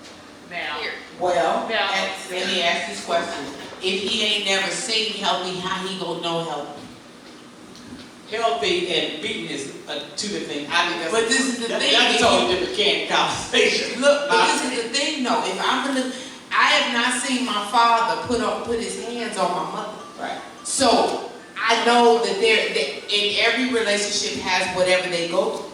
But if I ain't never seen that, why would I accept and or do that? A lot of men and women have seen their parents be beat on, and it became normal. Because and some people think that's love. Absolutely. But it's not. So I'm going to say to that, even if that's the norm, it doesn't have to be my normal, right? That might be their normal, but I don't have to self that normal. So that's where sometimes I think your village really needs to be able to step in, but you have to go back and be willing to listen, right? If I'm not surrounded by the right people that have my best interest at heart, and I'm not well enough to receive good, then that's where you can get that combativeness. But I want to go back to when you go to the club and a man can't receive rejection. Oh, so you don't get on rejection. So you let it go. If I'm at a club and you walk up on me and I say thanks but no thanks, and then all of a sudden I become a B because you're not my type, I don't like how you come at me, then all of a sudden you really get reckless with your mouth. How do we as black women and men combat that we can't, how can you not receive rejection? I'm getting ready to piss some people off. It's parenting. She took the words out of my mouth. It's parenting. You know how when we hear people say, oh, I didn't have this, I didn't have that, so I'm going to give my kids everything that I never had. But you don't teach them the responsibility that comes along with everything. There is nothing wrong with giving your kids what you didn't have, but you also got to teach them how to work hard. You got to teach them that financial structure at the bottom of that to say, hey, this is how you get what you need. It doesn't have to be those things. So in my opinion, it's parenting. But we also have to teach them that sometimes in life comes with no's. Baby. Everything's not a yes. And if you don't teach them that, then that's what that stems from, in my opinion. I'm sorry. Okay, who got something? Raise your hand so we know where we're going. Yes, ma'am. Hold on. Here we go, Mike. Okay, so we saying that it starts with parenting, but at what point as an adult, man or woman, do you take accountability for your own choices that you make in life? Okay. Because you may not have got it when you were being raised, but as an adult, you see things, you experience things, and you know that you can go and get help for your issues, but you're choosing not to. But if I never saw it, I don't know that I'm in the wrong.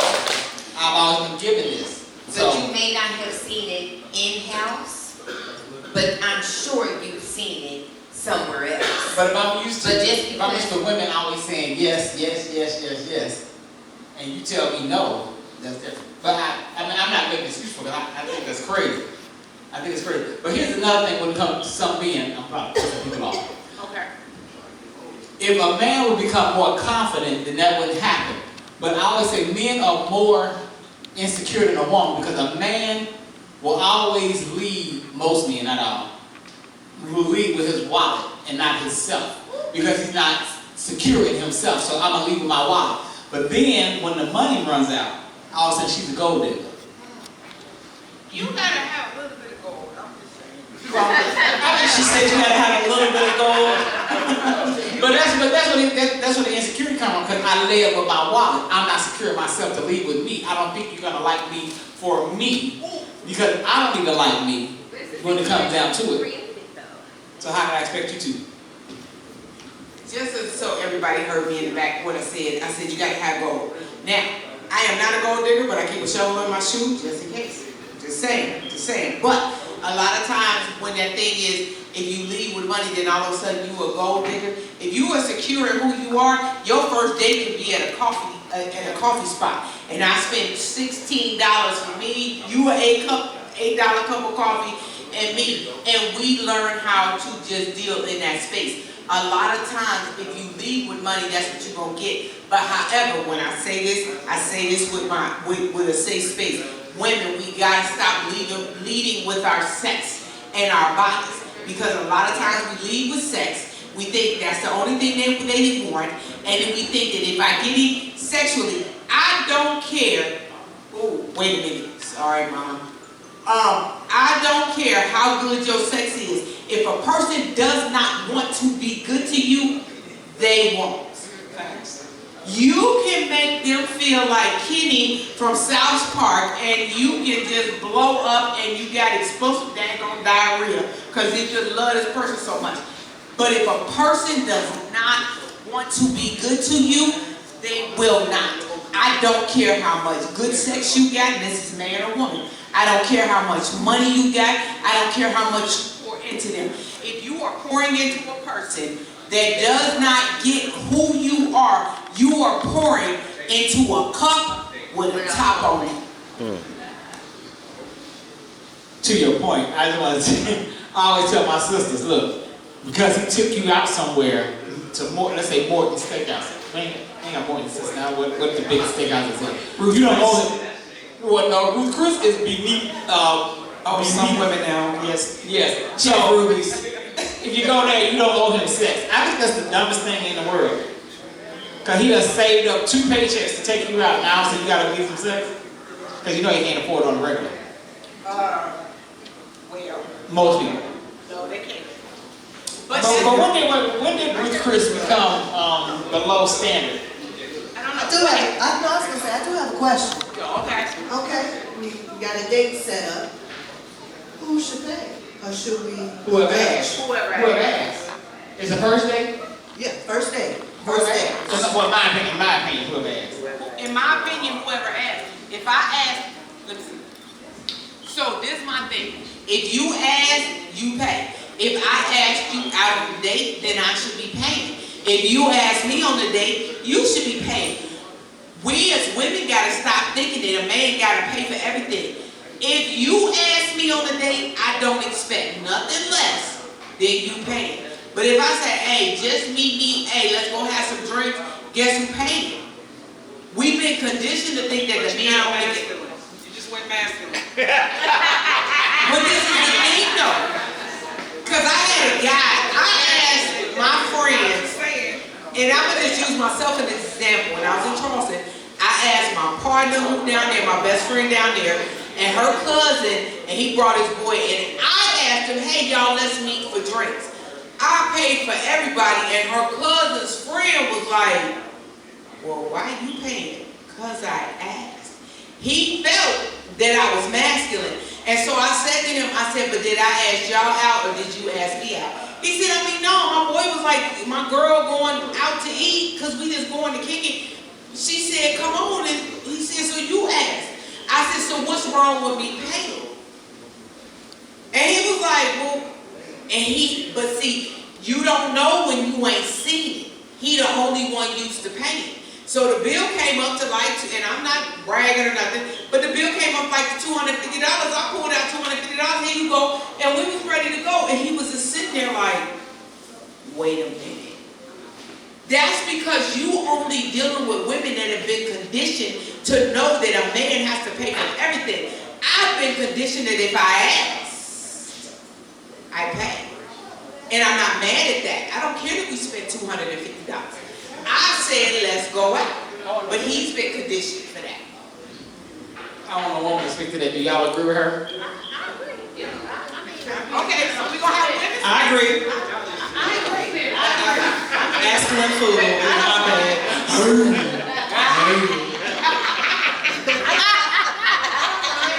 I mean, let me say this. I take care of myself. So any man that I choose that in my space, he gonna take care of me just as much as I take care of myself. So I don't have a problem with, oh, he broke or he don't want to do for me.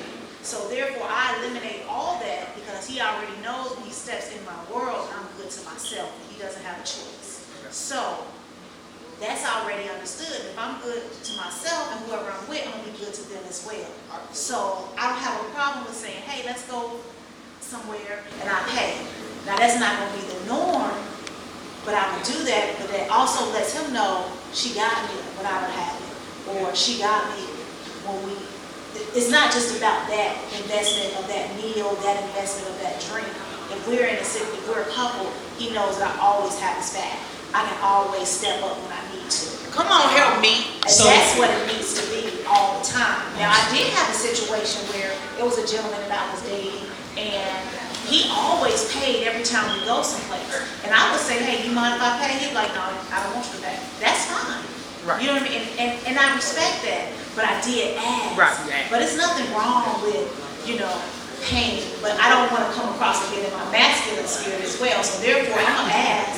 You know what I mean? Because I always want to be a lady. I always want to be dainty. I want to be a rib. I don't want to, be a chest. You know what I mean? So that's important to me. Or be a sugar mama. I ain't definitely like sugar mama. I can't even be a Splendor mama. But there's nothing wrong with being good to the person who is good to you. And buying a drink is not going to take you out of your element. Being a woman is not going to set a standard that you don't always do for something. That's when that communication comes in. Communication is valuable at every level. What about you take care of the tip? If he paying, you say, okay, I'll pay the tip. No, I ain't gonna do that. Some of them don't want that. So I got a story. I don't see, and I think that'll jump into being masculine. If you're gonna take care of it, you're gonna take care of it. I'm not gonna jump in and say, well, you take care of it, Dad, and I'll take care of the tip. Because now I'm trying to one up you. Now I'm trying to step up on you. I'm gonna let you be a man, I'm gonna let you handle all that. I look at it being a helpmate. I want to contribute as well. But you don't always have to contribute. You can just sit back. Sometimes being there, being present, and enjoying the meal and enjoying the time that he's provided is being a helpmate. That's what I'm saying. Like, I don't want to have to always jump in and be half and half. I ain't doing that. But if you want to take care of it, take care of it. So I got a question for the men. And y'all tell me if I'm right or wrong. Hold on a second. What happened? This is the funniest thing ever. But I say it, please. He said the reason she's offering a tip because she ain't giving up no cookies. Oh, wow. But depending upon who you're with though, I gotta set the expectations because to the point, there are some people that think if I keep giving out, then there is some people that still have now an expectation in their mind, I've done all of this. And this one thing that I've asked you for, you will not come off of. And so that's where it does become a problem because even though I've clearly told you my boundaries, you still don't respect my boundaries because you keep doing this, okay? So I had somebody tell me, and again, y'all know I keep apologizing, sorry mom. Somebody said date means dick at the end. What? Wait, what? Who said to me that means dick at the end? I said, oh, wait, that's new. Is that in Webster? Is that in Webster? But that's how but there's a lot of people that feel like at the end of all of that, then that's a thing. But go ahead, I'm sorry. Let me respond to that about not giving up no cookies and about the tip. Okay. I lost my mom at a young age. My dad raised me. So my dad raised me to take care of myself and to pay for different items. So that way, nobody have anything on me. So that's the mentality that I have that I can't say a lot of other people have. So if I go somewhere with anyone, it's like, okay, here's my, give the gas money. Or here, we go out of town, here, I'm giving. You can't say, I didn't contribute. You can't have that on me, because I wasn't raised like that. You're not going to say I'm taking advantage of you, because I wasn't raised like that. It's just my participation, and I want to be able to help out. And you can't say I'm using you either, because I paid for this too. You know how many men are not used to what you just said? I had somebody that did that to me, and he was not used to what you're saying, that I want to still be able to contribute. So I get what you're saying because I did have somebody feel that way. Okay, go ahead, George. I'm sorry.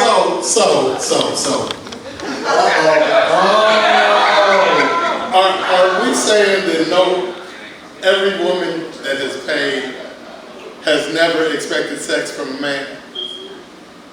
Because what I'm hearing is the man expects sex. Okay. When they're paid. Women have never thought like that? No. I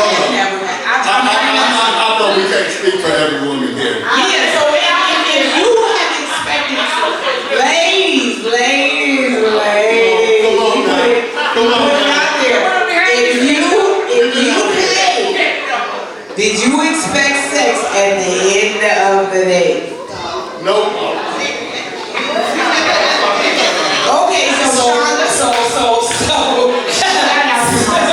LaShaunda, where you at, baby? So let's see behind you.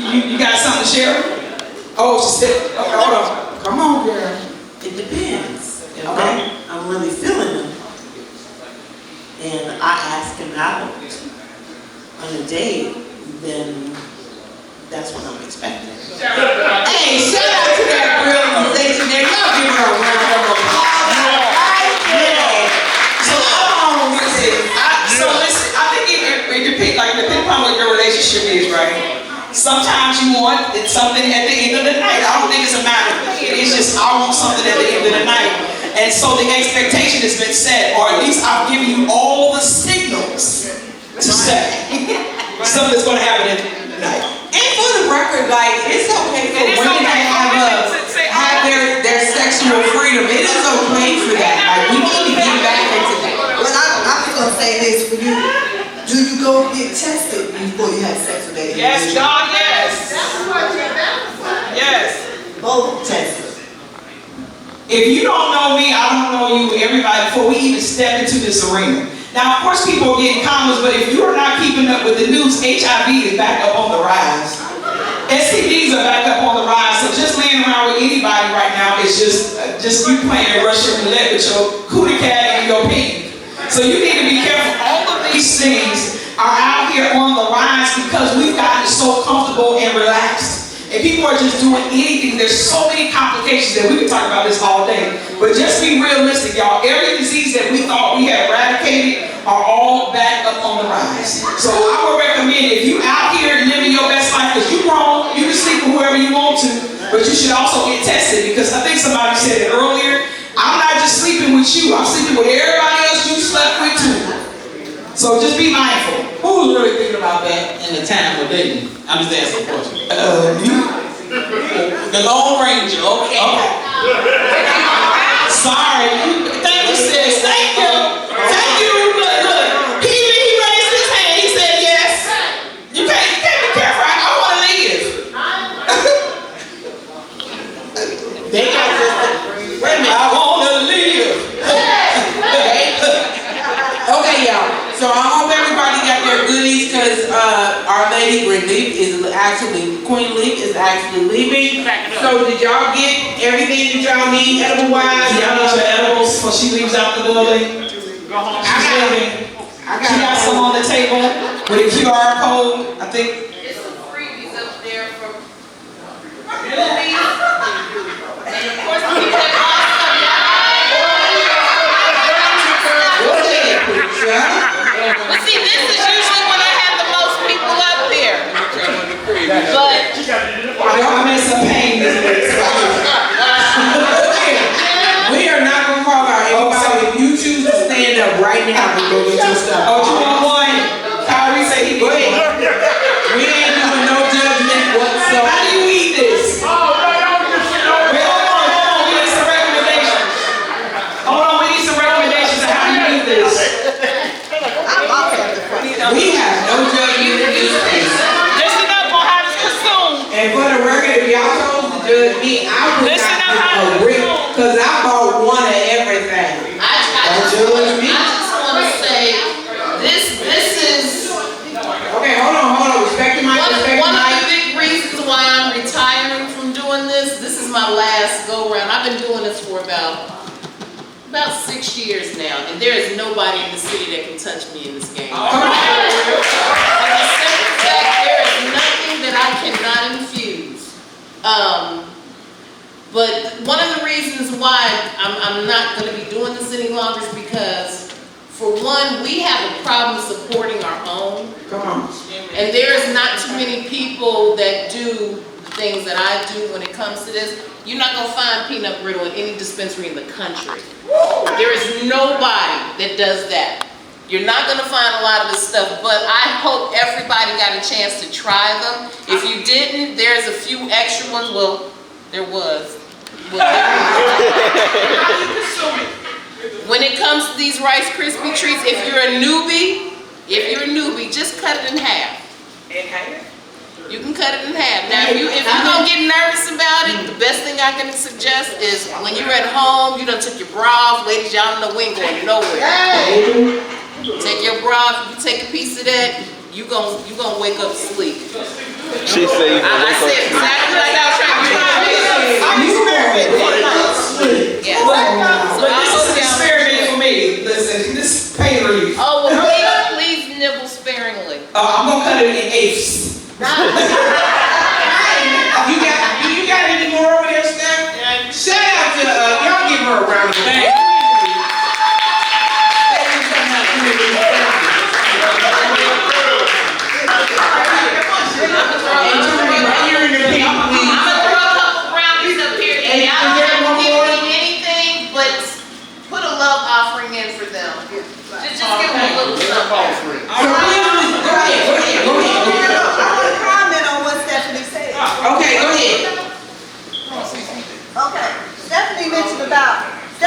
About the fact that we don't support our own. I do support us, but I gotta know where you are.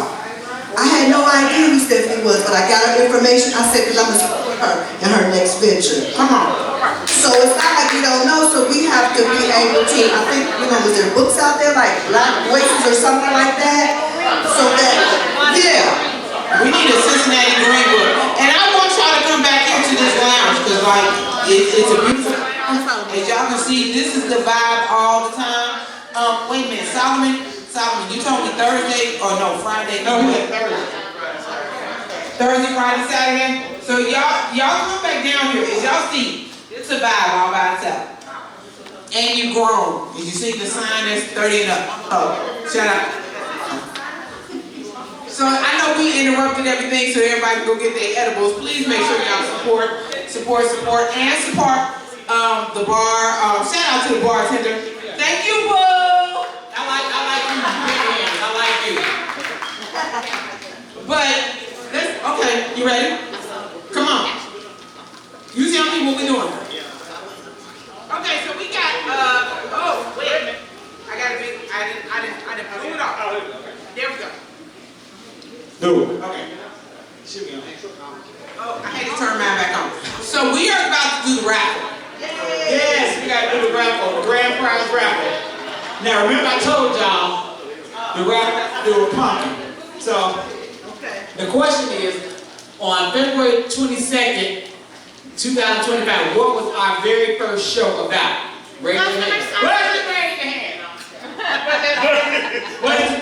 Customer service. All right, whoa! Customer service, yes. No, that's not the raffle. The raffle is something different. What's the raffle? We giving another prize for the raffle. Okay. Well, You ready to do the raffle?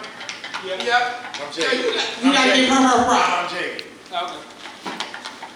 Shake it, shake it, shake it, shake it, shake it, shake it, shake it, shake it, shake it, shake it, shake it. 7-11. Yeah, all right now. Yeah, all right now.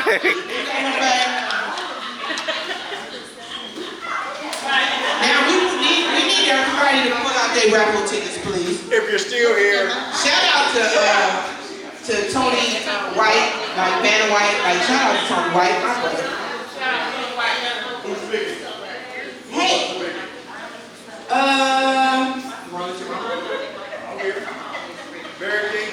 Mary Jane Catalanakis. Please report to the front. Come on down. Mary Jane Catalanakis. Please come to the front. And if the person is not here, we go on to the next one.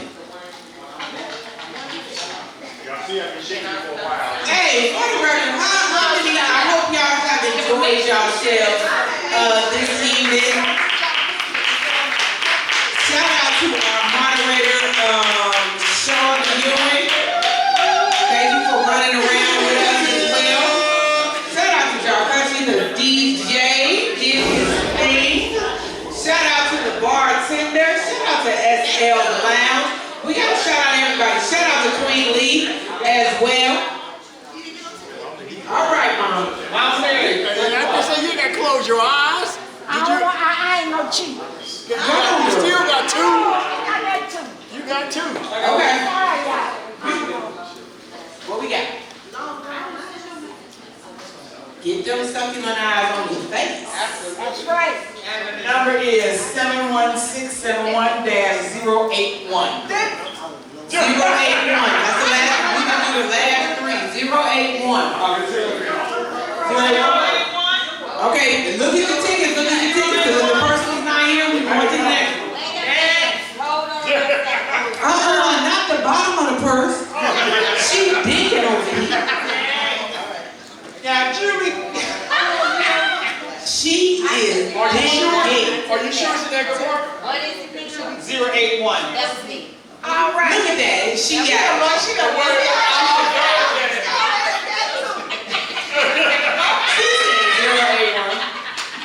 That was me. Five was close to it. No, we taking her to the casino. She got 3 bags. It's her third win.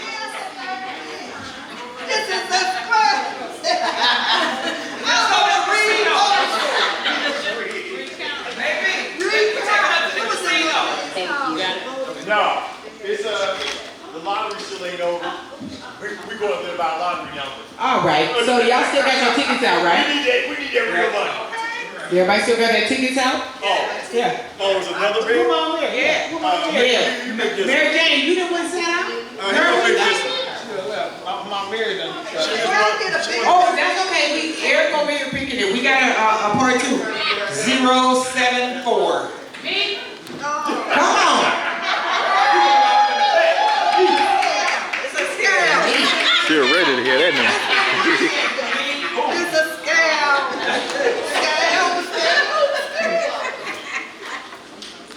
Come on, Mama, please. Thank you. You give him your ticket, please. Thank you, Steph. Thanks, Steph. I'll see you soon. I love you, girl. Oh, we got another one? Look here. I think I might have another one. I got another gift. Come on. Where did you go? We got a couple?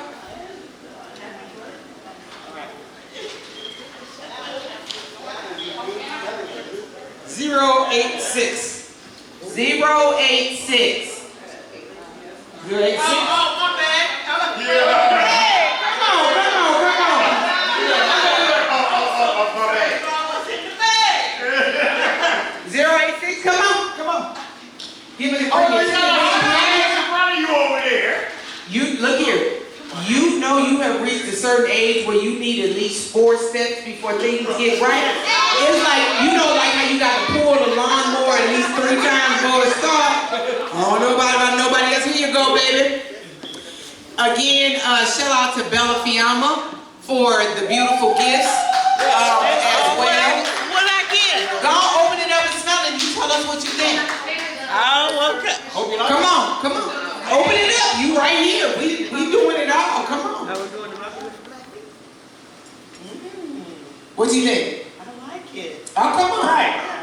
So y'all got to support Bella Fiamma. Felicia. Stand, please. Come on up here, please, boo. Yeah. Shout out to my bestie. Been friends since 1990. We've been friends since the 1900s. Since the 1900s. She is one of the many people that has supplied our gifts. If you got a gift, go ahead and open it up and smell it because we need y'all to support. Okay, we can ready to give you all that information, Mama, because forget Bath and Body Works. Here you go. I am online.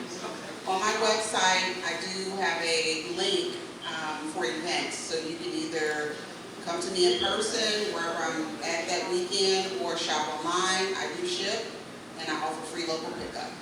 Okay, you say Can you give me the website? Bella Fiamma. Okay, I got it. You got it? Okay. Spell it out for us. BELLAFIAMMA.com. Please go sign up. All of my products are made with clean scents, so you don't have to dilate and other hormone disruptors and so point that out and I just need to. Thank you so much, thank you so much. Do we have some more gifts? I think we do. You got one more? You got one? Yeah. Okay, so we got one more.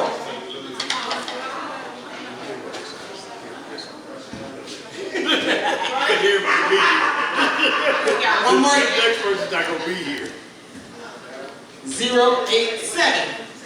Oh, that's 087. That's me, okay? Wait, how you know? Oh, that's one for George and one for you? Yeah. One for him and one for her. Okay, this is George. That's for George. You are kidding me, Hey, you need to share. Sharing is caring. We together. Well, we know you care for him. One band, one sound. One band, one sound. So, as y'all know, 10 o'clock, I know we're a little bit old, but we want to thank you all for coming out. That is the end of our gifts as well, but thank you all for coming out. Kandid Konversations live performance for the first time. Thank y'all for supporting. Oh, you can.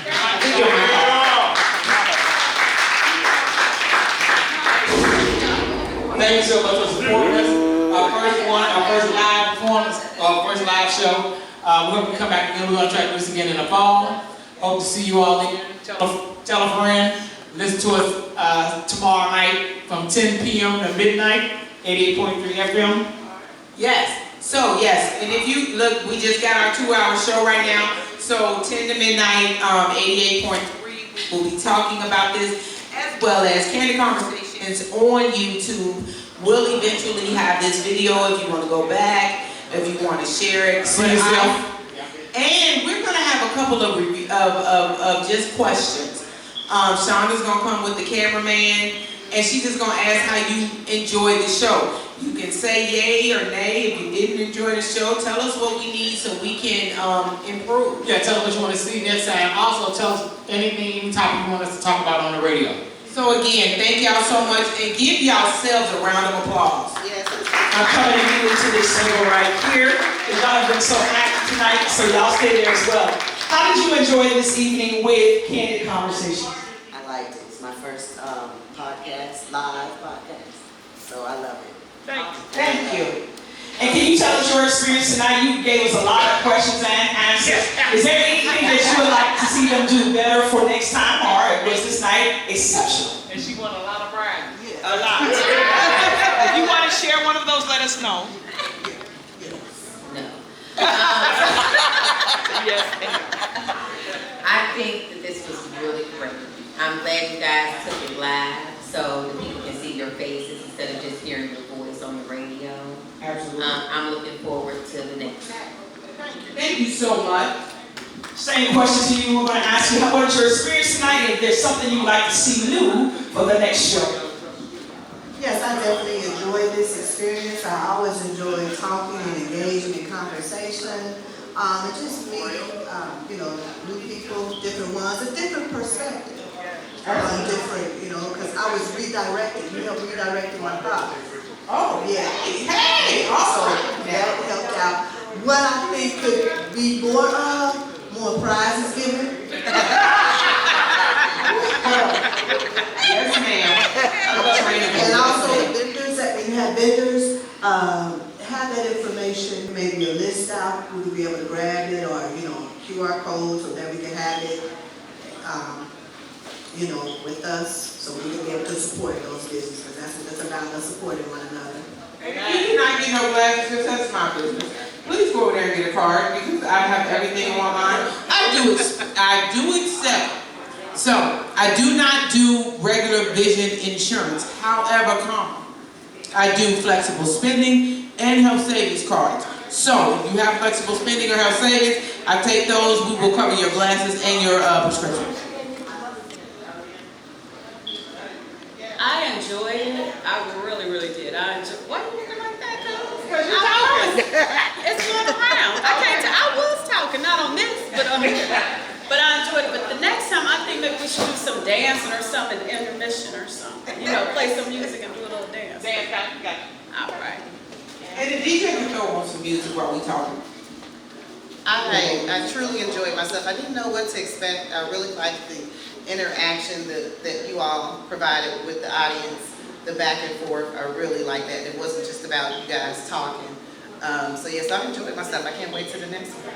Thank you so much. We coming around to more people that were with us tonight. I actually did a lot of engagement, so thank you for being here with us tonight. Tell us how you enjoyed this evening. What could we do better to make this a greater experience next time? Actually enjoyed it. Not anything better, but just kind of maybe a suggestion. So when we get like closer to like election time, start letting people know the importance of voting, because too many of us that keep saying our votes don't count. We see what happened this last election. And also too, maybe start also talking about jury duty. I know people that get out of jury duty. I know this is that Carmela Anthony, they basically dismissed all the black jurors, but there are times when we probably could actually help out our people by being on jury duty. So we can just talk about the importance of that too. So we just show you come on with that. We had this gentleman also that was with us tonight who engaged with us. Tell us, sir, what did you enjoy about tonight and what do you think we can do better for the next show? I don't know what to say about the next show. I would like to be here for the next show. Come on. I really enjoyed myself this evening. Thank you for having me.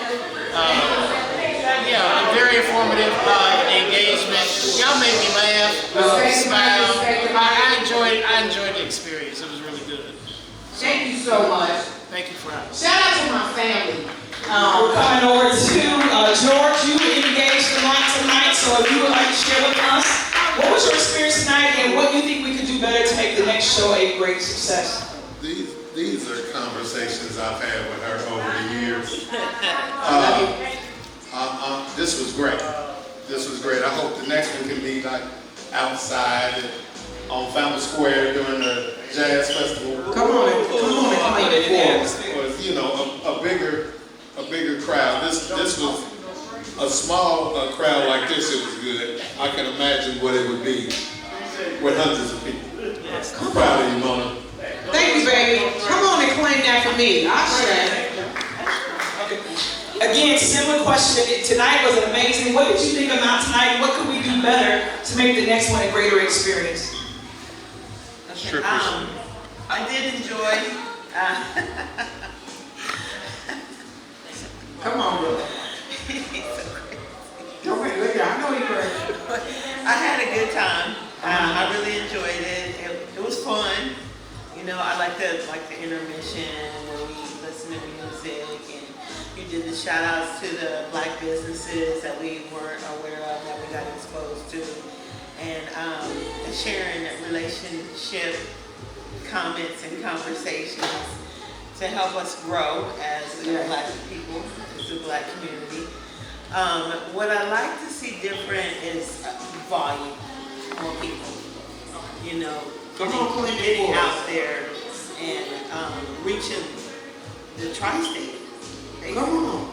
Yeah, and bringing everybody to a central location, like you said, Fountain Square, Washington Park.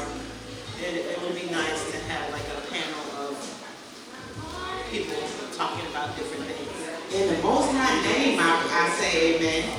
So thank you. Amen. Thank you. So she said a panel will be good as well. Yes. So that's great. Yes. So just to support our Ramona said earlier, we want to make sure that you are supporting black businesses. Yes. And there is a website called Voices of Black Cincinnati, which has a list of all of black restaurants, hair stores, clothing boutiques, doctors. So it has a list of a lot of black businesses. And so we can better spend our dollars in our community. Again, it's called Voices of Black Cincinnati. Yes. So definitely check that out. We want to again thank SL Luxury Lounge for being here tonight. We want to thank our magnificent Kandid Konversations, Ramona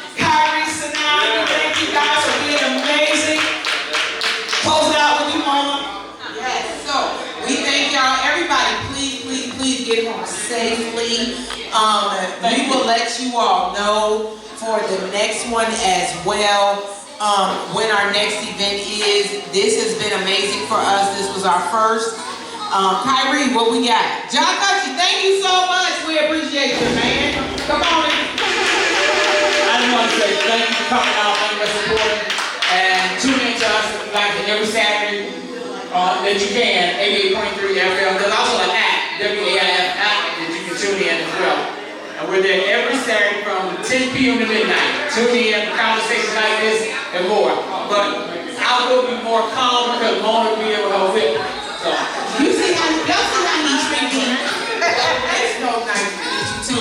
And Doc Country. Hey, DJ, go on get it in, because we can. It's a candid conversation featuring topics and music with your hosts Kire and Ramona on 88.3 FM